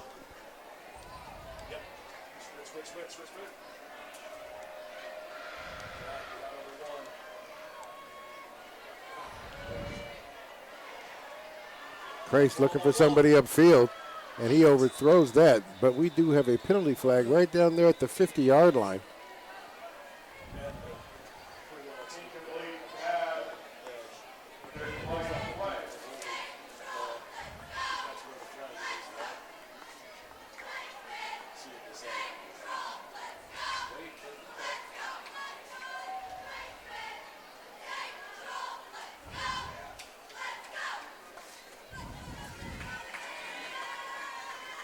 We got a holding, defensive holding this time. That's going to be against Glacier Peak.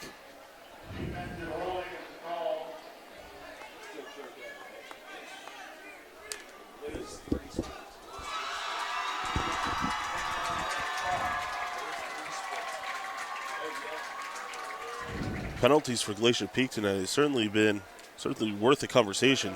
Yeah, sure has been. That holding call will bring 10 yards instead of 3rd and 20. Now it's 3rd and 10.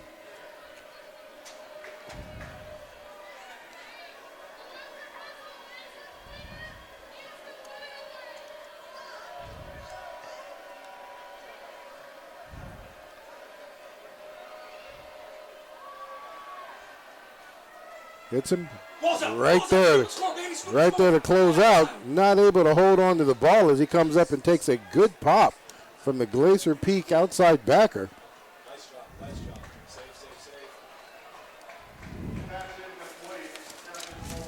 They're going to call pass incomplete. Are they? Yeah, they called pass incomplete. That's going to bring up 4th down, 4th and 10. It is. That is Owen Gluth, number 6, who comes up and makes that pop.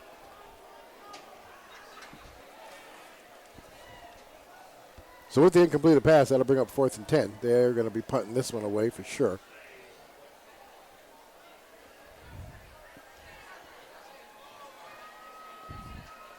Returner setting up about the 20.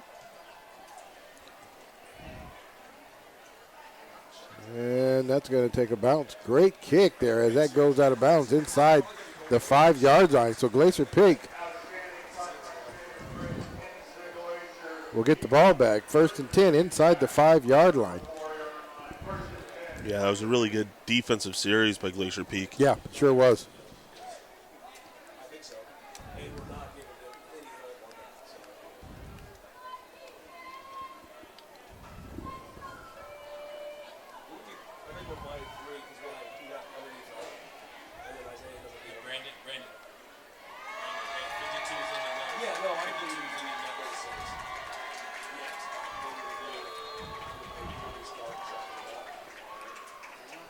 So Crocker lined up deep in the end zone. Hand the ball off to him. Breaks to the outside. Picks up a block, finds the edge, and he's going to get out across the 10-yard line before he stopped. Second and 4, coach. Second and 4. Second and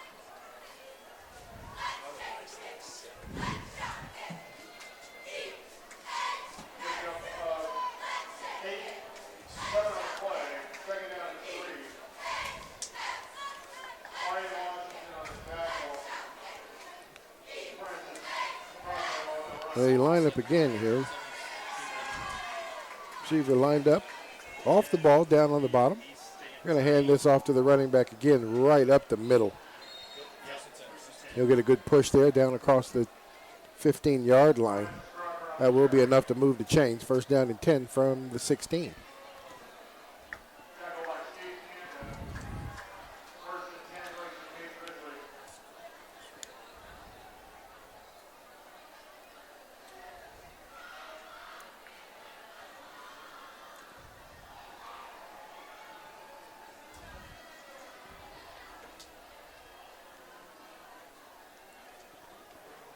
Glacier Peak lines up.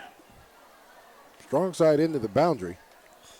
Hands that off again to Crocker. Crocker turns it upfield.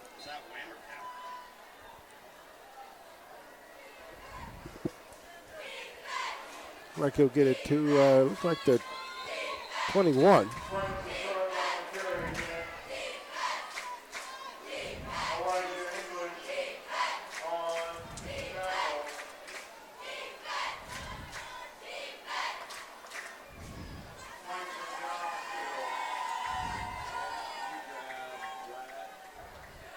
We got a man down on the far side of the field. Can't quite see who that is.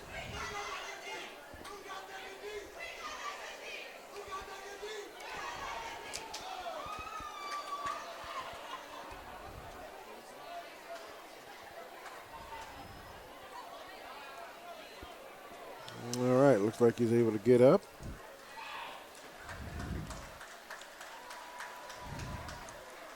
And a trot. That's good to see.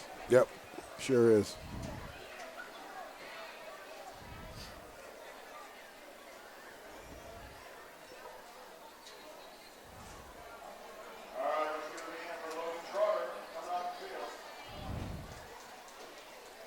Hopefully he'll be okay. Get him to the trainer's table, let him check him out. All right, 7:40 left to play here in the third quarter. Glacier Peak on the move. Second and 4. And in motion, they're going to hand the ball off. Great move there, and nice, powerful run by the running back, Crocker.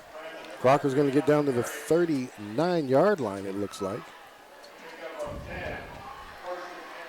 Glacier Peak they spotted him at the 38.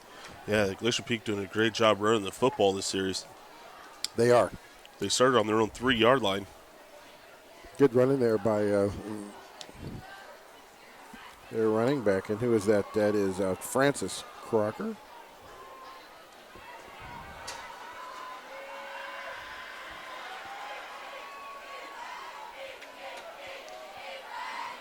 We had Owens in there for a second. Looks like they brought Crocker back into the game. Send the man in motion. And they're going to hit him on the bubble sweep. And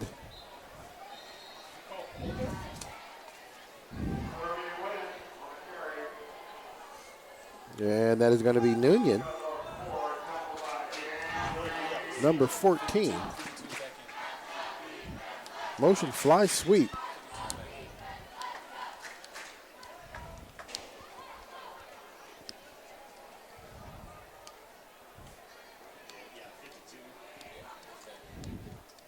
Three yards on the carry. Owens back in the game as the running back. Pistol formation. They'll give it to Owens right up the gut. Owens does a good job getting through the line of scrimmage.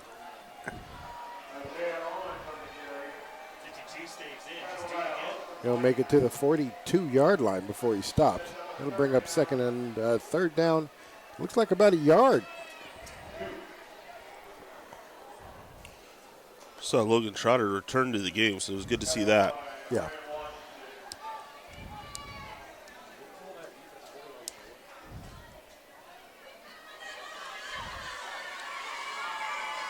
Bunch formation, strong side, far side. Gonna run weak, well, fake it weak, and then come back to the other side. He'll get enough of the first down as he runs out of bounds right at about the 49-yard line. Glacier Peak is moving the chains again in this series. Glacier Peak started inside the 5, now just outside Evergreen territory.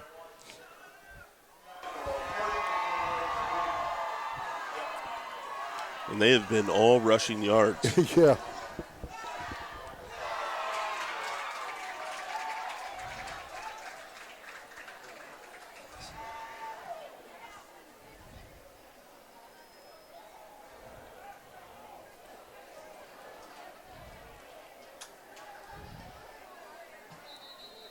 Spread out slot, and it looks like we're going to call a timeout. Glacier Peak wants to talk about it. This will be their first timeout of the second half. They've got 2 remaining.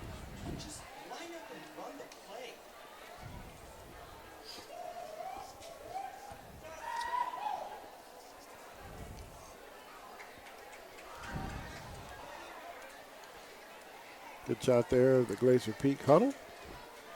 Trying to get it figured out.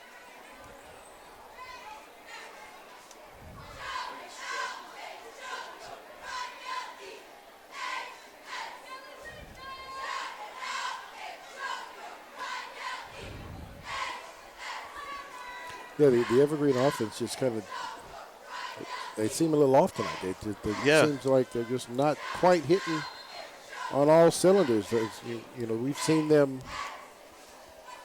well, we've seen them once this year, and then, you know, then we kind of look at their wins and loss record, and it kind of looks like that they've been playing some pretty dominant football, but this doesn't look like the squad we saw earlier in the month. No, it certainly doesn't. I mean, you know, thinking back to earlier, right? We were when we saw them a couple weeks ago. Yeah. Right. I mean, we were calling names like Arthur Band and Mark Williams Jr., Lambert, Bethune.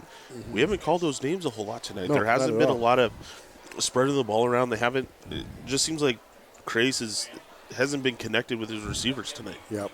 No, you're right on that part.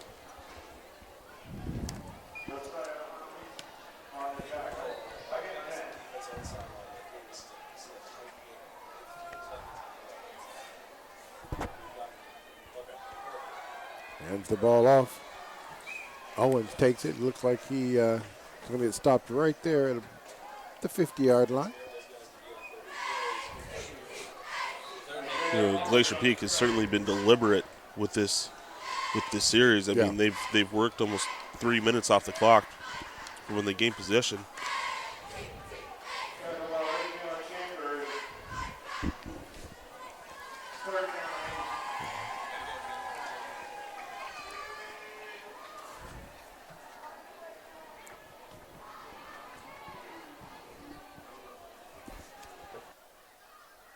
Slot receivers down here at the bottom. Bootleg out of the back, looks up the field. There's a receiver wide open. He's going to get down to the 40-yard line before anybody even touches him. That will get the first down for him. Nicholas Torgerson, the receiver on that play. Yeah, that's the first pass play of the series. Yeah, it is. It is. Torgerson comes from all the way across the other side of the field as well. Yeah, Torgerson's just wide open. It will get the yards for the first down. Yep, it sure does. Contact and fall forward. That's the way to do it. Evergreen's going to call the timeout now. They've got 2 remaining. Evergreen has to find a way to clog up that middle. They do. And they can't let these guys score either.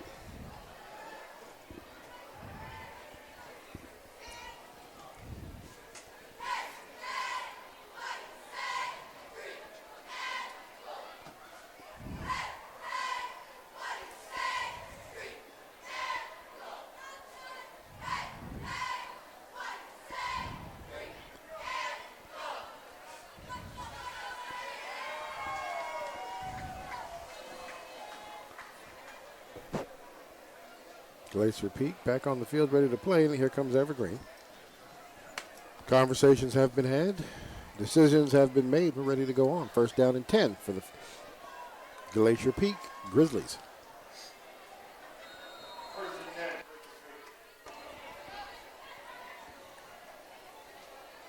Motion. They're going to hand this ball off to the fly sweep. He is not going to have anywhere to go. It's like Evergreen's made an linebacker adjustment there there. to make the stop.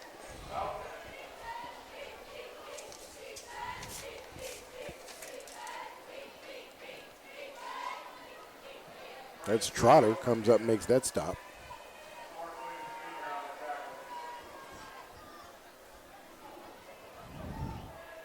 Hey, next play, Adam Trujillo.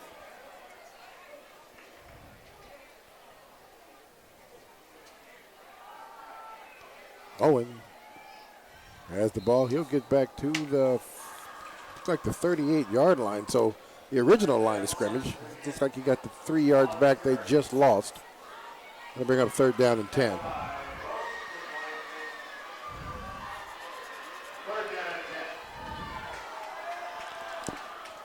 This is a big down here for Evergreen. It sure is. Try to get the ball back.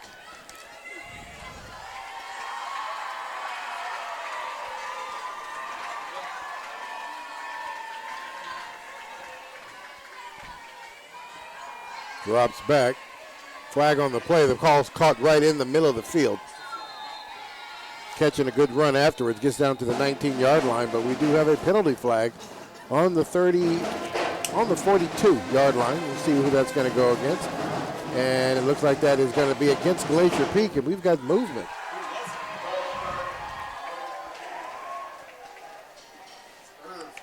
We're back again to Glacier Peak just shooting themselves in the foot in these types of situations. Yeah, they sure are.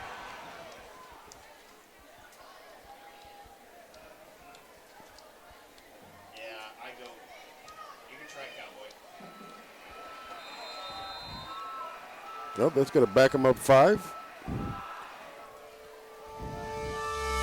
3rd and 15.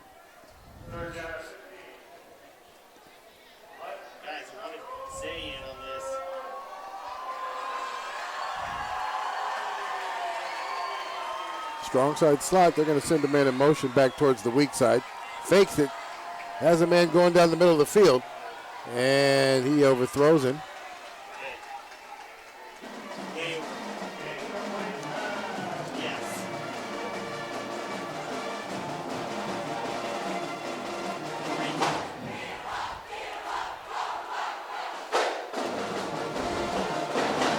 And that will bring out the punt team for the Grizzlies.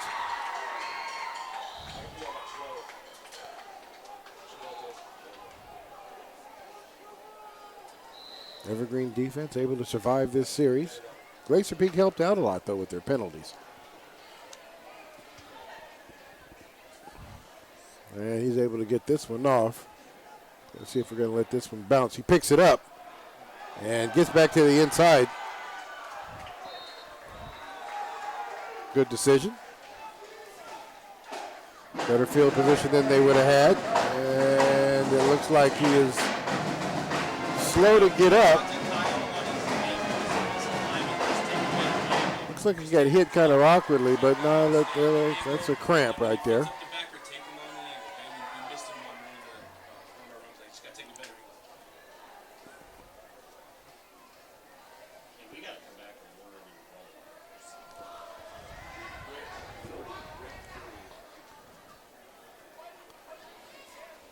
Yeah, I mean, Evergreen's going to have to find a way to put up some points with this possession. I mean, with the way that Glacier Peak milked time off the clock in this third quarter so far, and we were down to a minute 40. This is only the second time Evergreen's touched the football. Yeah, that's not a good thing when you're down 2 scores.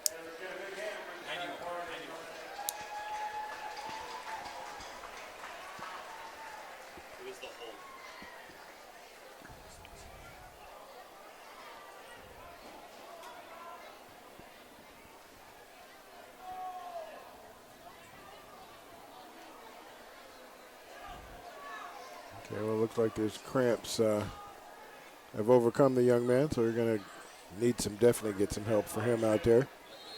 All right, here we go.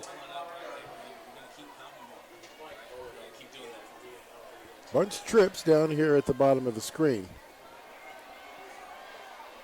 Gets it out to the flat. Catch is made. Makes the first person miss.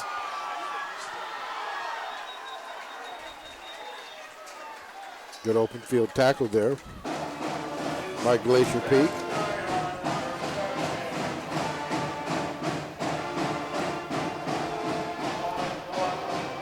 It's like Michael Darling comes up to make the stop.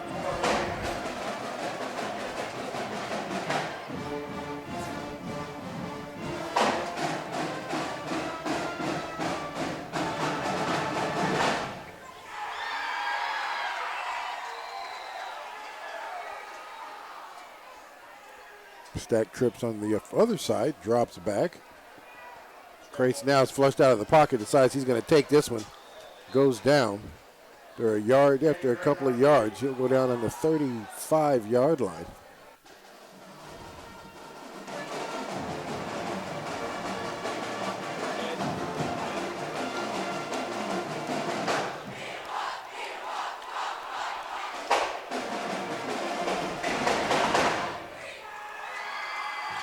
Ball spotted there on the 34.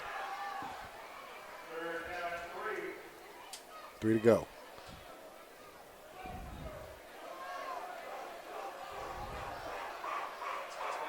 Grace drops back, flushed out of the pocket once again, and he gets the first down and slides down. It looks like he'll go to the 39. That will be enough to move the chains for an Evergreen first down. I have to credit the Glacier Peak secondary. They are not allowing the Evergreen receivers to really get open. Yeah, no, they've done these routes down the field. Yeah, they've done a great job at that.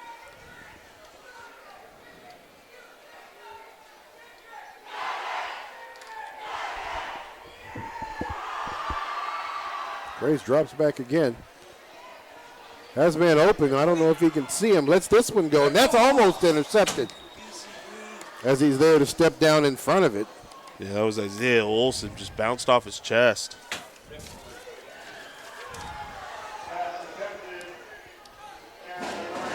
Evergreen getting away with one there.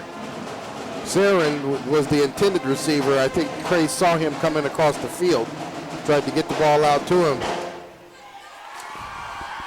Yeah. Glacier Peak defender was there to step down in front of that. Unfortunately, he wasn't able to hold on to it.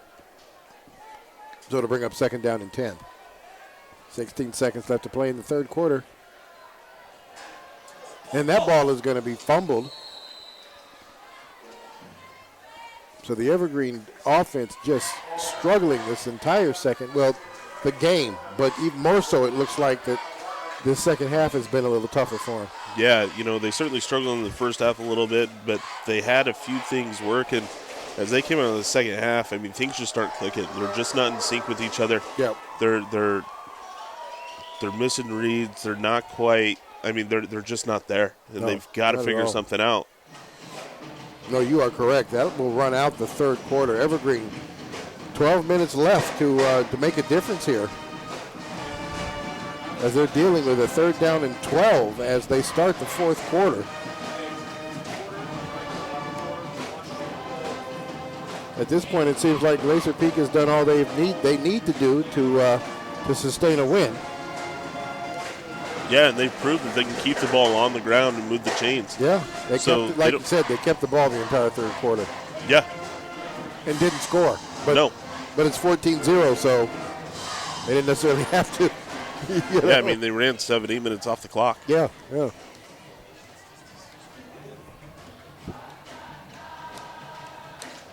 All right, fourth quarter, Evergreen still goose eggs on the scoreboard. No scores here from either team in the second half of play. Last score, seconds left before the halftime, and that was a big pass from Glacier Peak.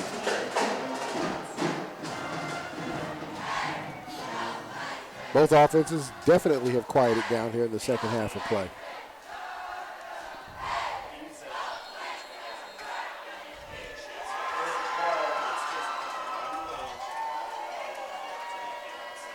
Slot receivers, trips here at the bottom, I should say. Grace looking for somebody to go. Finally lets that one go. The catch is made. See, where are they going to spot that?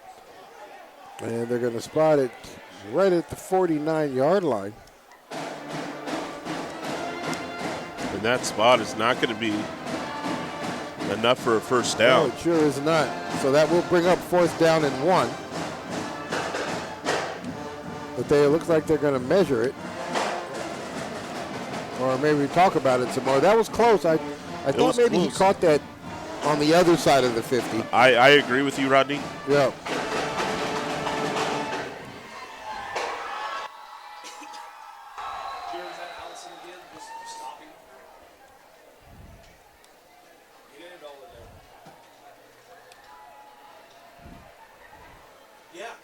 It's going to determine where the nose of this ball is. Yeah, it sure is.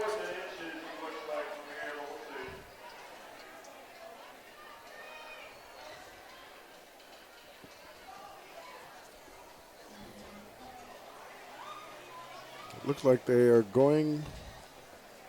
Looks like they barely got it. No. No, inches. Nope. Inches. Didn't get it. So we'll see here what Evergreen's going to do with that.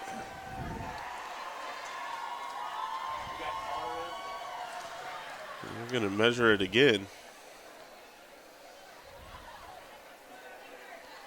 We're going to find some hash marks. Make sure that line is straight. Yeah, right.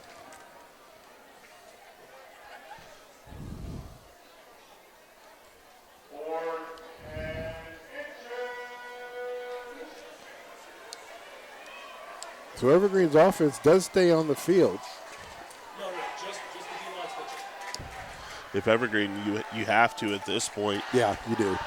You have to keep this drive going.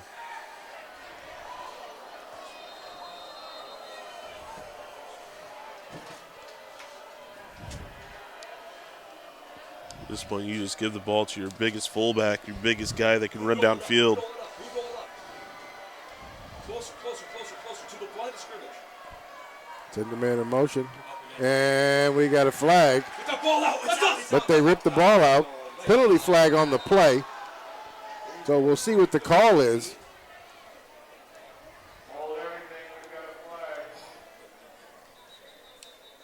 The flag looks like it might be against Glacier Peak.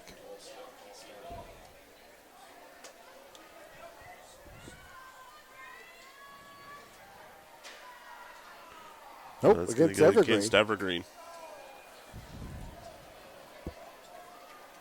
So now that'll make it 4th down, 5 yards and an inch. Yeah. 10-3. So let's see here.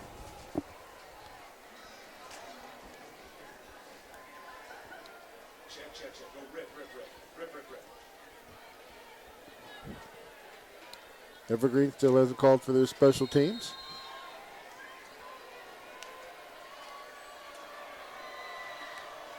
So they're going to go for this 4th and 5.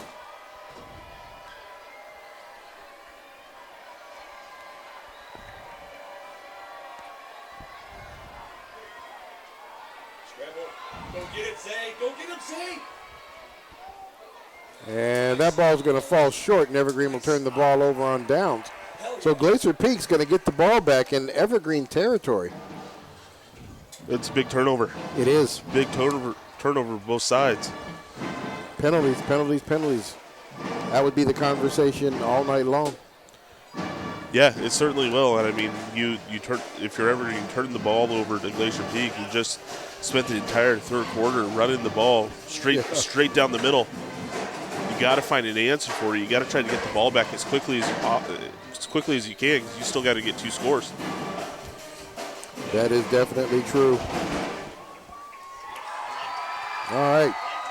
Lucas Entler, the quarterback, back on the field. He's going to hand that off to Crocker. Crocker gets the edge.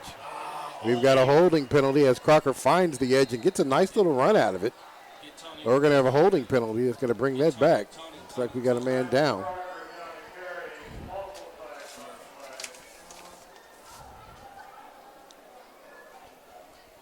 go to right. Cade, go to left.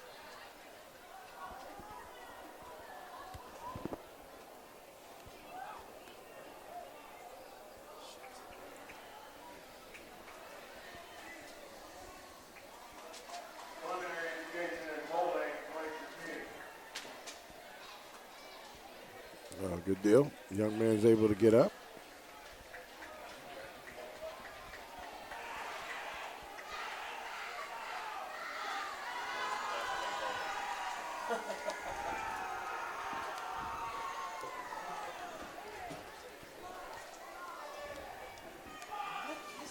That was Jackson Murphy, the player injured on that play. But he was able to walk out, so hopefully we'll see him a little later on.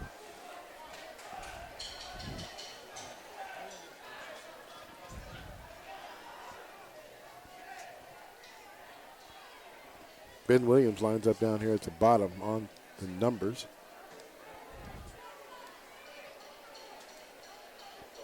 Strong side into the boundary.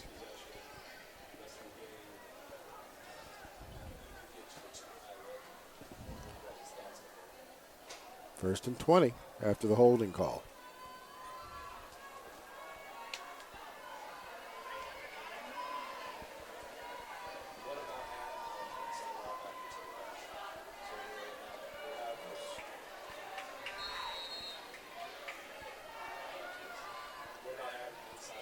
Oh.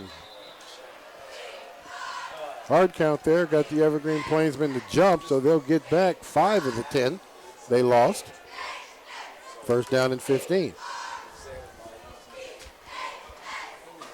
And here comes Murphy back. Oh, no, I take that back. That was a different person coming into the game.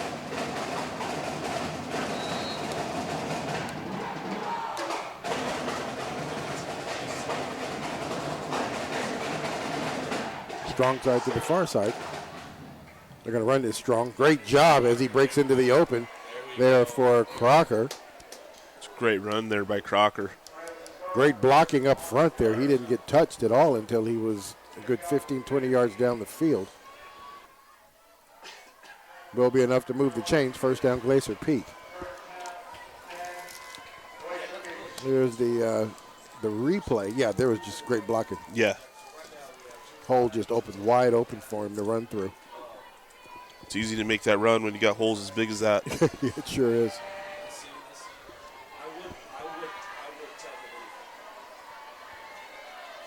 Counter, moves the ball in the other side. That ball's going to get dropped. It's going to hit the turf. Looks like it is recovered by Glacier Peak, but Owens actually dropped that football on that play. Yeah, he got luck.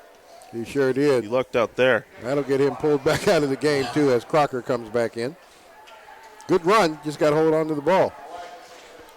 See the replay here. There it is. Got in behind his Owens, pullers. the ball just gets stripped out.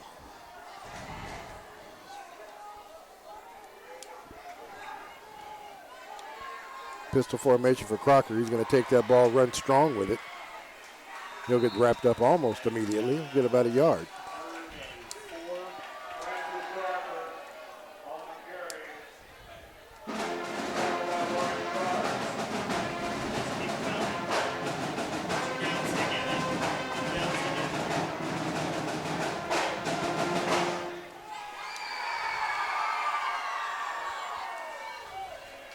Glacier Peak certainly slowed this game down compared to the first half. Yeah, they sure have. They sure have.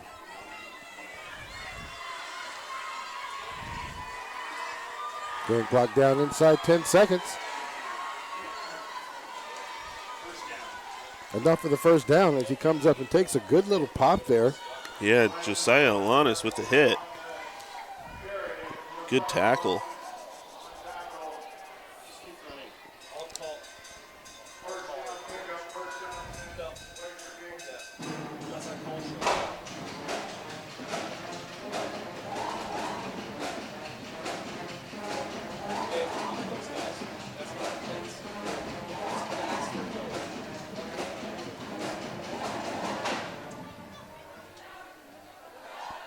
Strong side here into the boundary. Man in motion. Play action. And did not have him on the track. The man was wide open. He was wide open. It was Dylan Healy. Just couldn't make the connection. Nope, sure could not.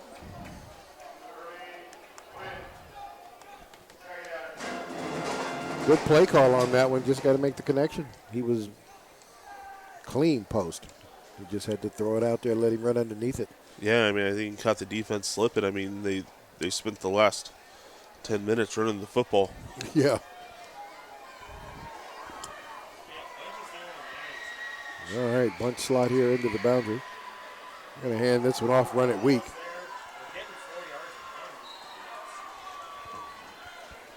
This time looks like he's just going to get back to the line of scrimmage here. That'll bring up 3rd down and 10.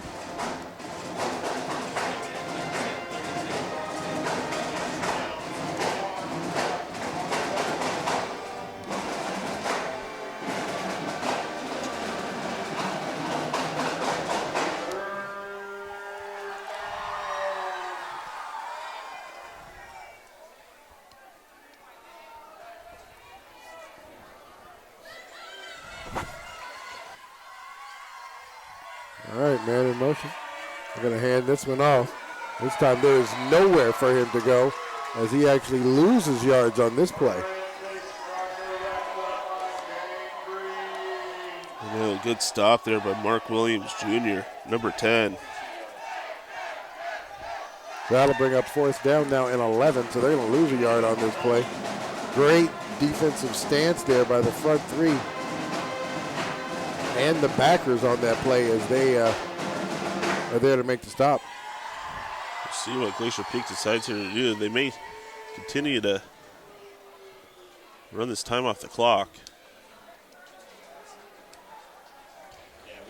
Looks like that's what they're going to do. They're going to end up calling a timeout, or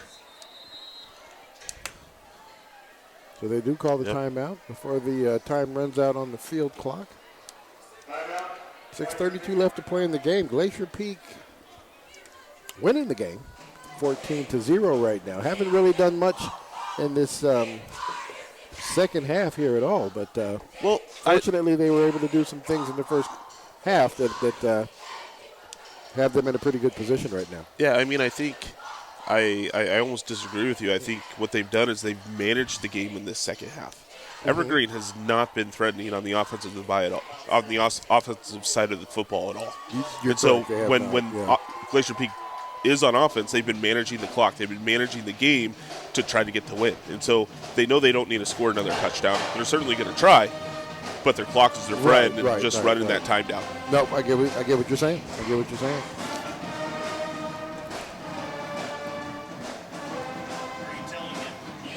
All right, both teams back on the field. Glacier Peak's talked about it. They're going to go for it. 4th and 11.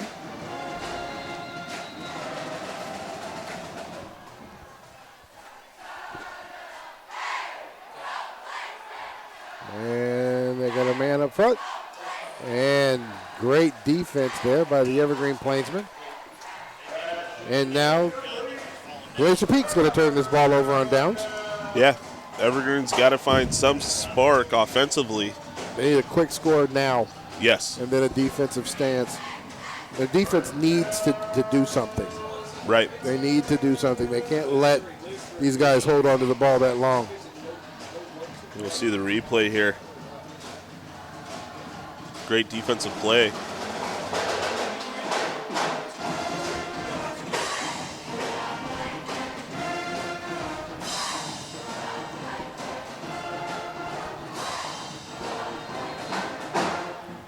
Yeah, I mean, Evergreen needs to start running their 2-minute drill now.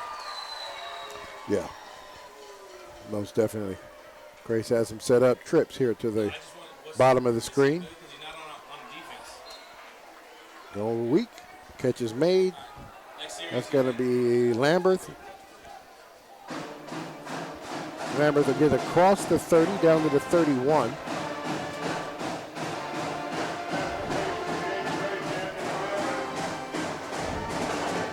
Second down.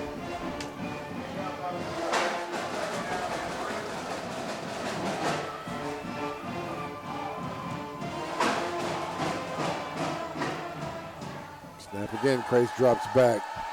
Has a man open out there on the far edge. Good tackle. Comes up, makes the stop. Great catch there by Thaddeus Pruitt. That will move the chains.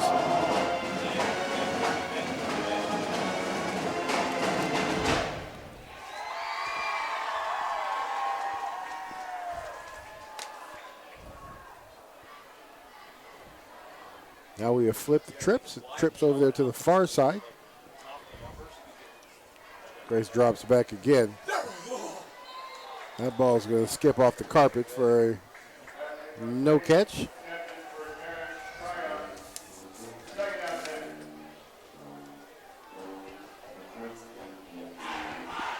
Collier Bell there in the general vicinity. Real close to a pick. If the pass had been thrown better, it might have been picked off. Yeah, I think you're right.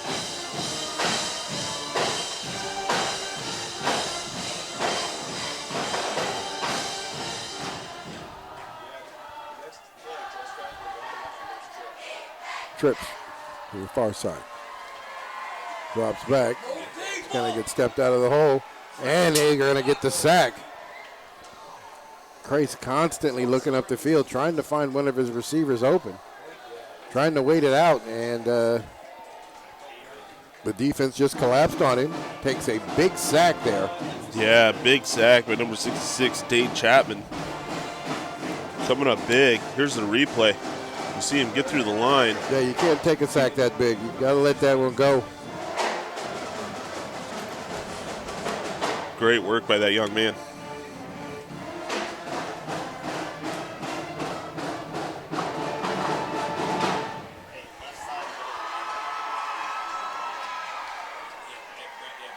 Drops back again. And it looks like, and he is able to bring that one in. I don't know if he caught it. We'll see what the officials have to say. And they are saying it is an interception. Great job by that young man as he stretched himself out to go get that ball. So Glacier Peak, second interception of the night. And they're going to take this ball back, going back the other direction. Yeah, we'll see the replay here. Isaiah Olsen just able to go ahead and track this ball. He makes a great interception for his second interception of the night. He gets his foot down. That's a big turnover for Evergreen. Yeah, it sure is. It sure is. We got 5 minutes remaining here in the game with Glacier Peak having possession of the football. Well, if it's any indication of how they've handled the ball the last couple of times they had the corner, Evergreen its defense is going to have to do something because they are capable of holding on to the ball for the next 5 minutes.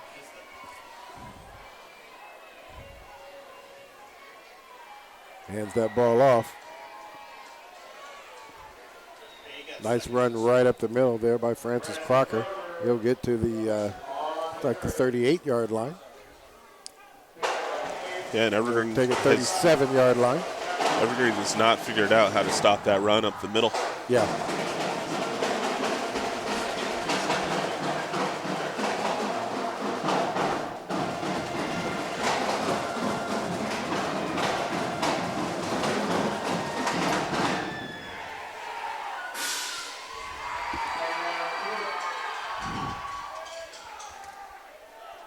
Big push, the strong side.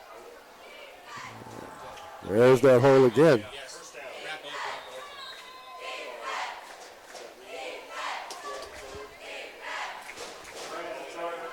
That will be enough to move the chains.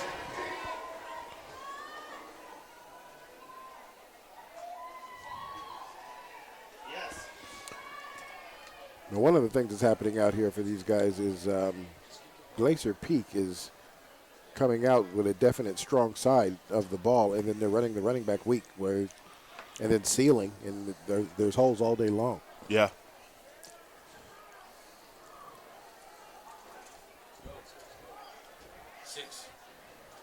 All right, two receivers, far side of the field. And he runs strong this time. And he'll get down just enough to move the first down, it looks like.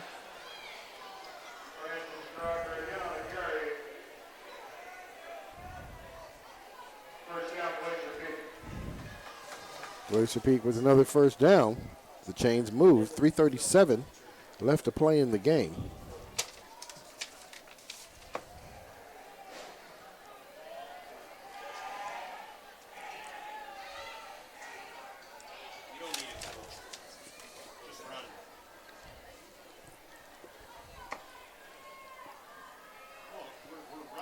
Slot receivers down here at the bottom.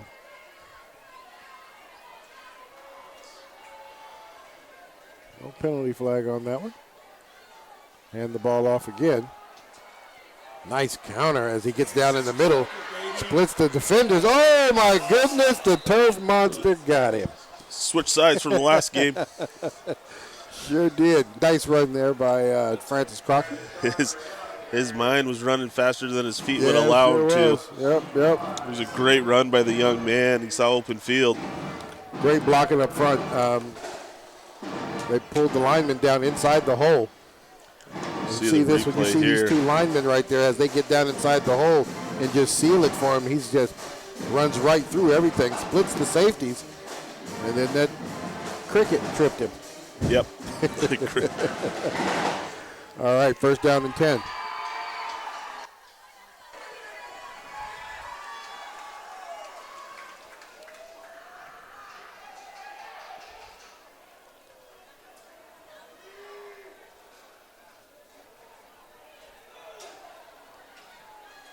Evergreen doesn't jump this time. They're going to take the handoff, give it out to Owen. Owens does a good job. It looks like he'll get to the 10. And we just got a cheap shot flag.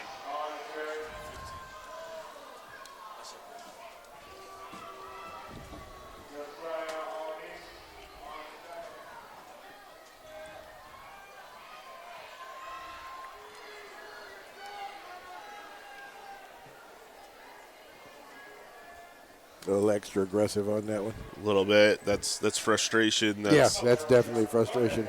He had him down. There was no need to do that. He's not the heaviest dude out there on the field, so I mean, for somebody to just treat him like that, that doesn't make any sense to me.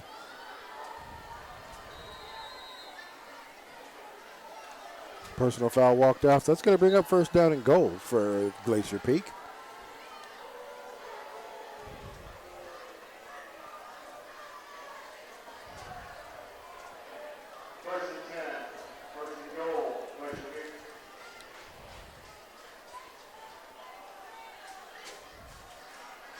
Hands the ball off. Contact almost immediately. They get down to the 5-yard line. Second down. From there, Mekhi Miller with the tackle. Under 2 minutes left to play. Evergreen's going to call timeout. One timeout remaining. Both teams, each one timeout remaining in the game.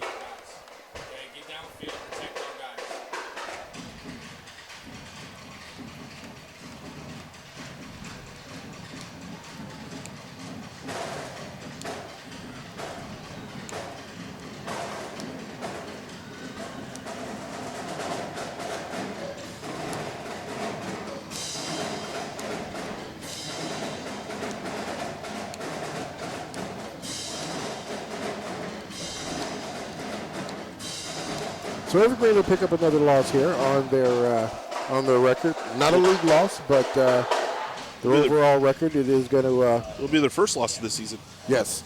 Yes, you are correct.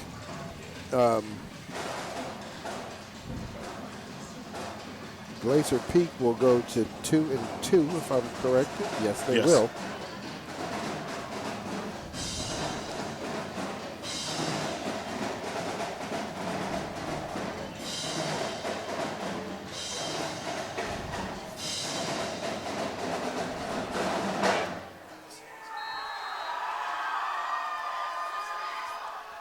Lines up again.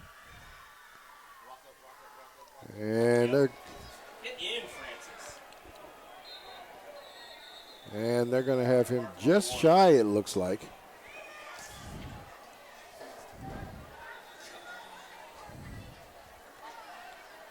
Looks like it actually is inside the 1-yard line. Evergreen's going to use their final timeout here with 1:22 left to play.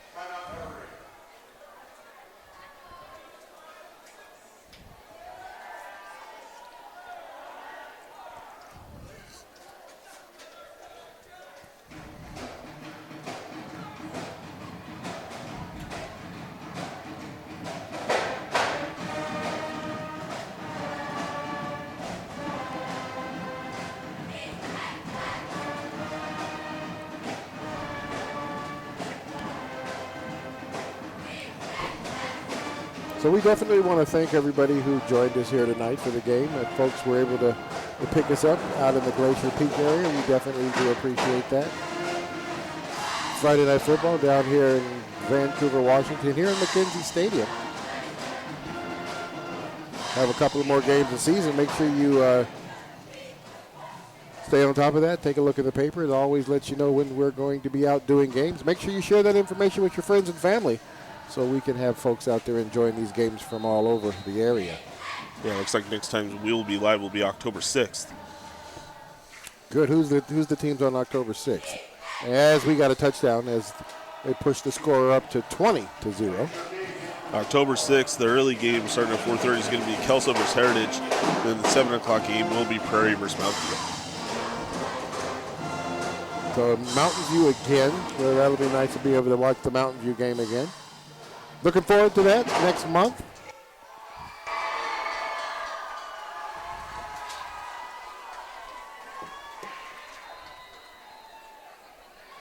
Remind everybody, we are watching EPS Sports on channel 328 and the Evergreen School District channel on, and that's going to be good. Yes, and you're watching this on YouTube as well. So 1:19 left to play in the game. Only score so far in the second half. Glacier Peak once again with the touchdown. 21. Yeah, Crocker here with the push to the end zone.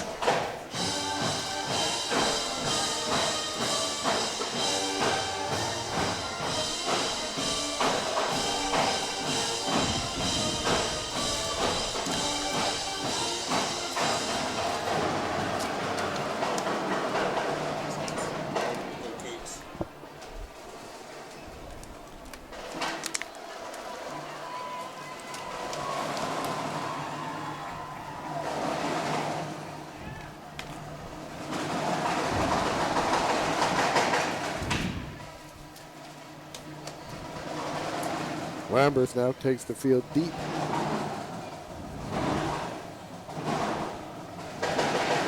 Stands down about the 15-yard line. Glacier Peak ready to kick this one off.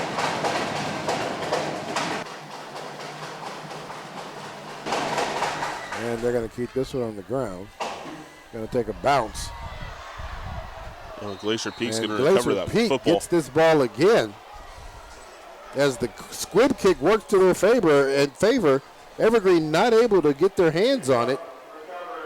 Glacier Peak gets up the field and makes the recovery. Yeah, this just feels like the Evergreen team just wasn't here tonight. No, they're not the team that we have seen earlier in the season, and the team that you felt like they come into this game 3-0. Yeah. You thought maybe you would have saw the offense a lot more high power than we're seeing today.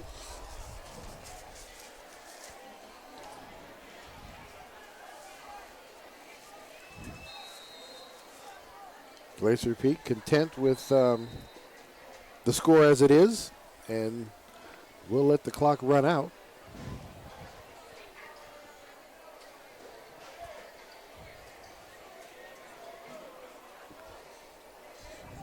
They'll have to take one more knee here.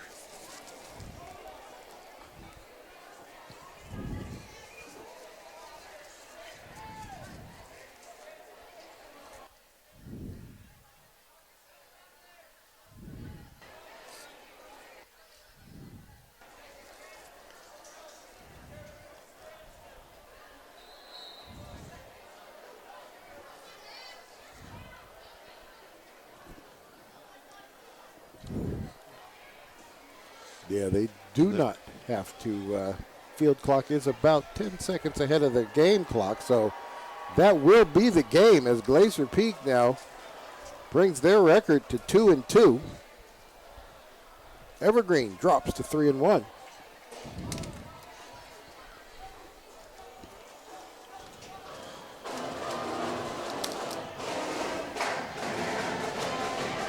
Well, aside from the penalty flags and the penalties on both sides of the field, Glacier Peak wins this game simply by being able to control the clock. The last 2 quarters of this in this game, they just ran the ball. 2/3 of each one of the quarters belonged to these guys as far as possession was concerned. They didn't even score until we get to the end here, the 4th quarter, to bring the score to 21-0. Defensively, both teams played much better in the second half. Yeah. E-Green comes out with their first loss of the season. Glacier Peak now 500 ball club, 2-2.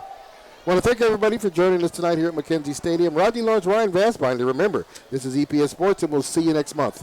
You guys have a great evening.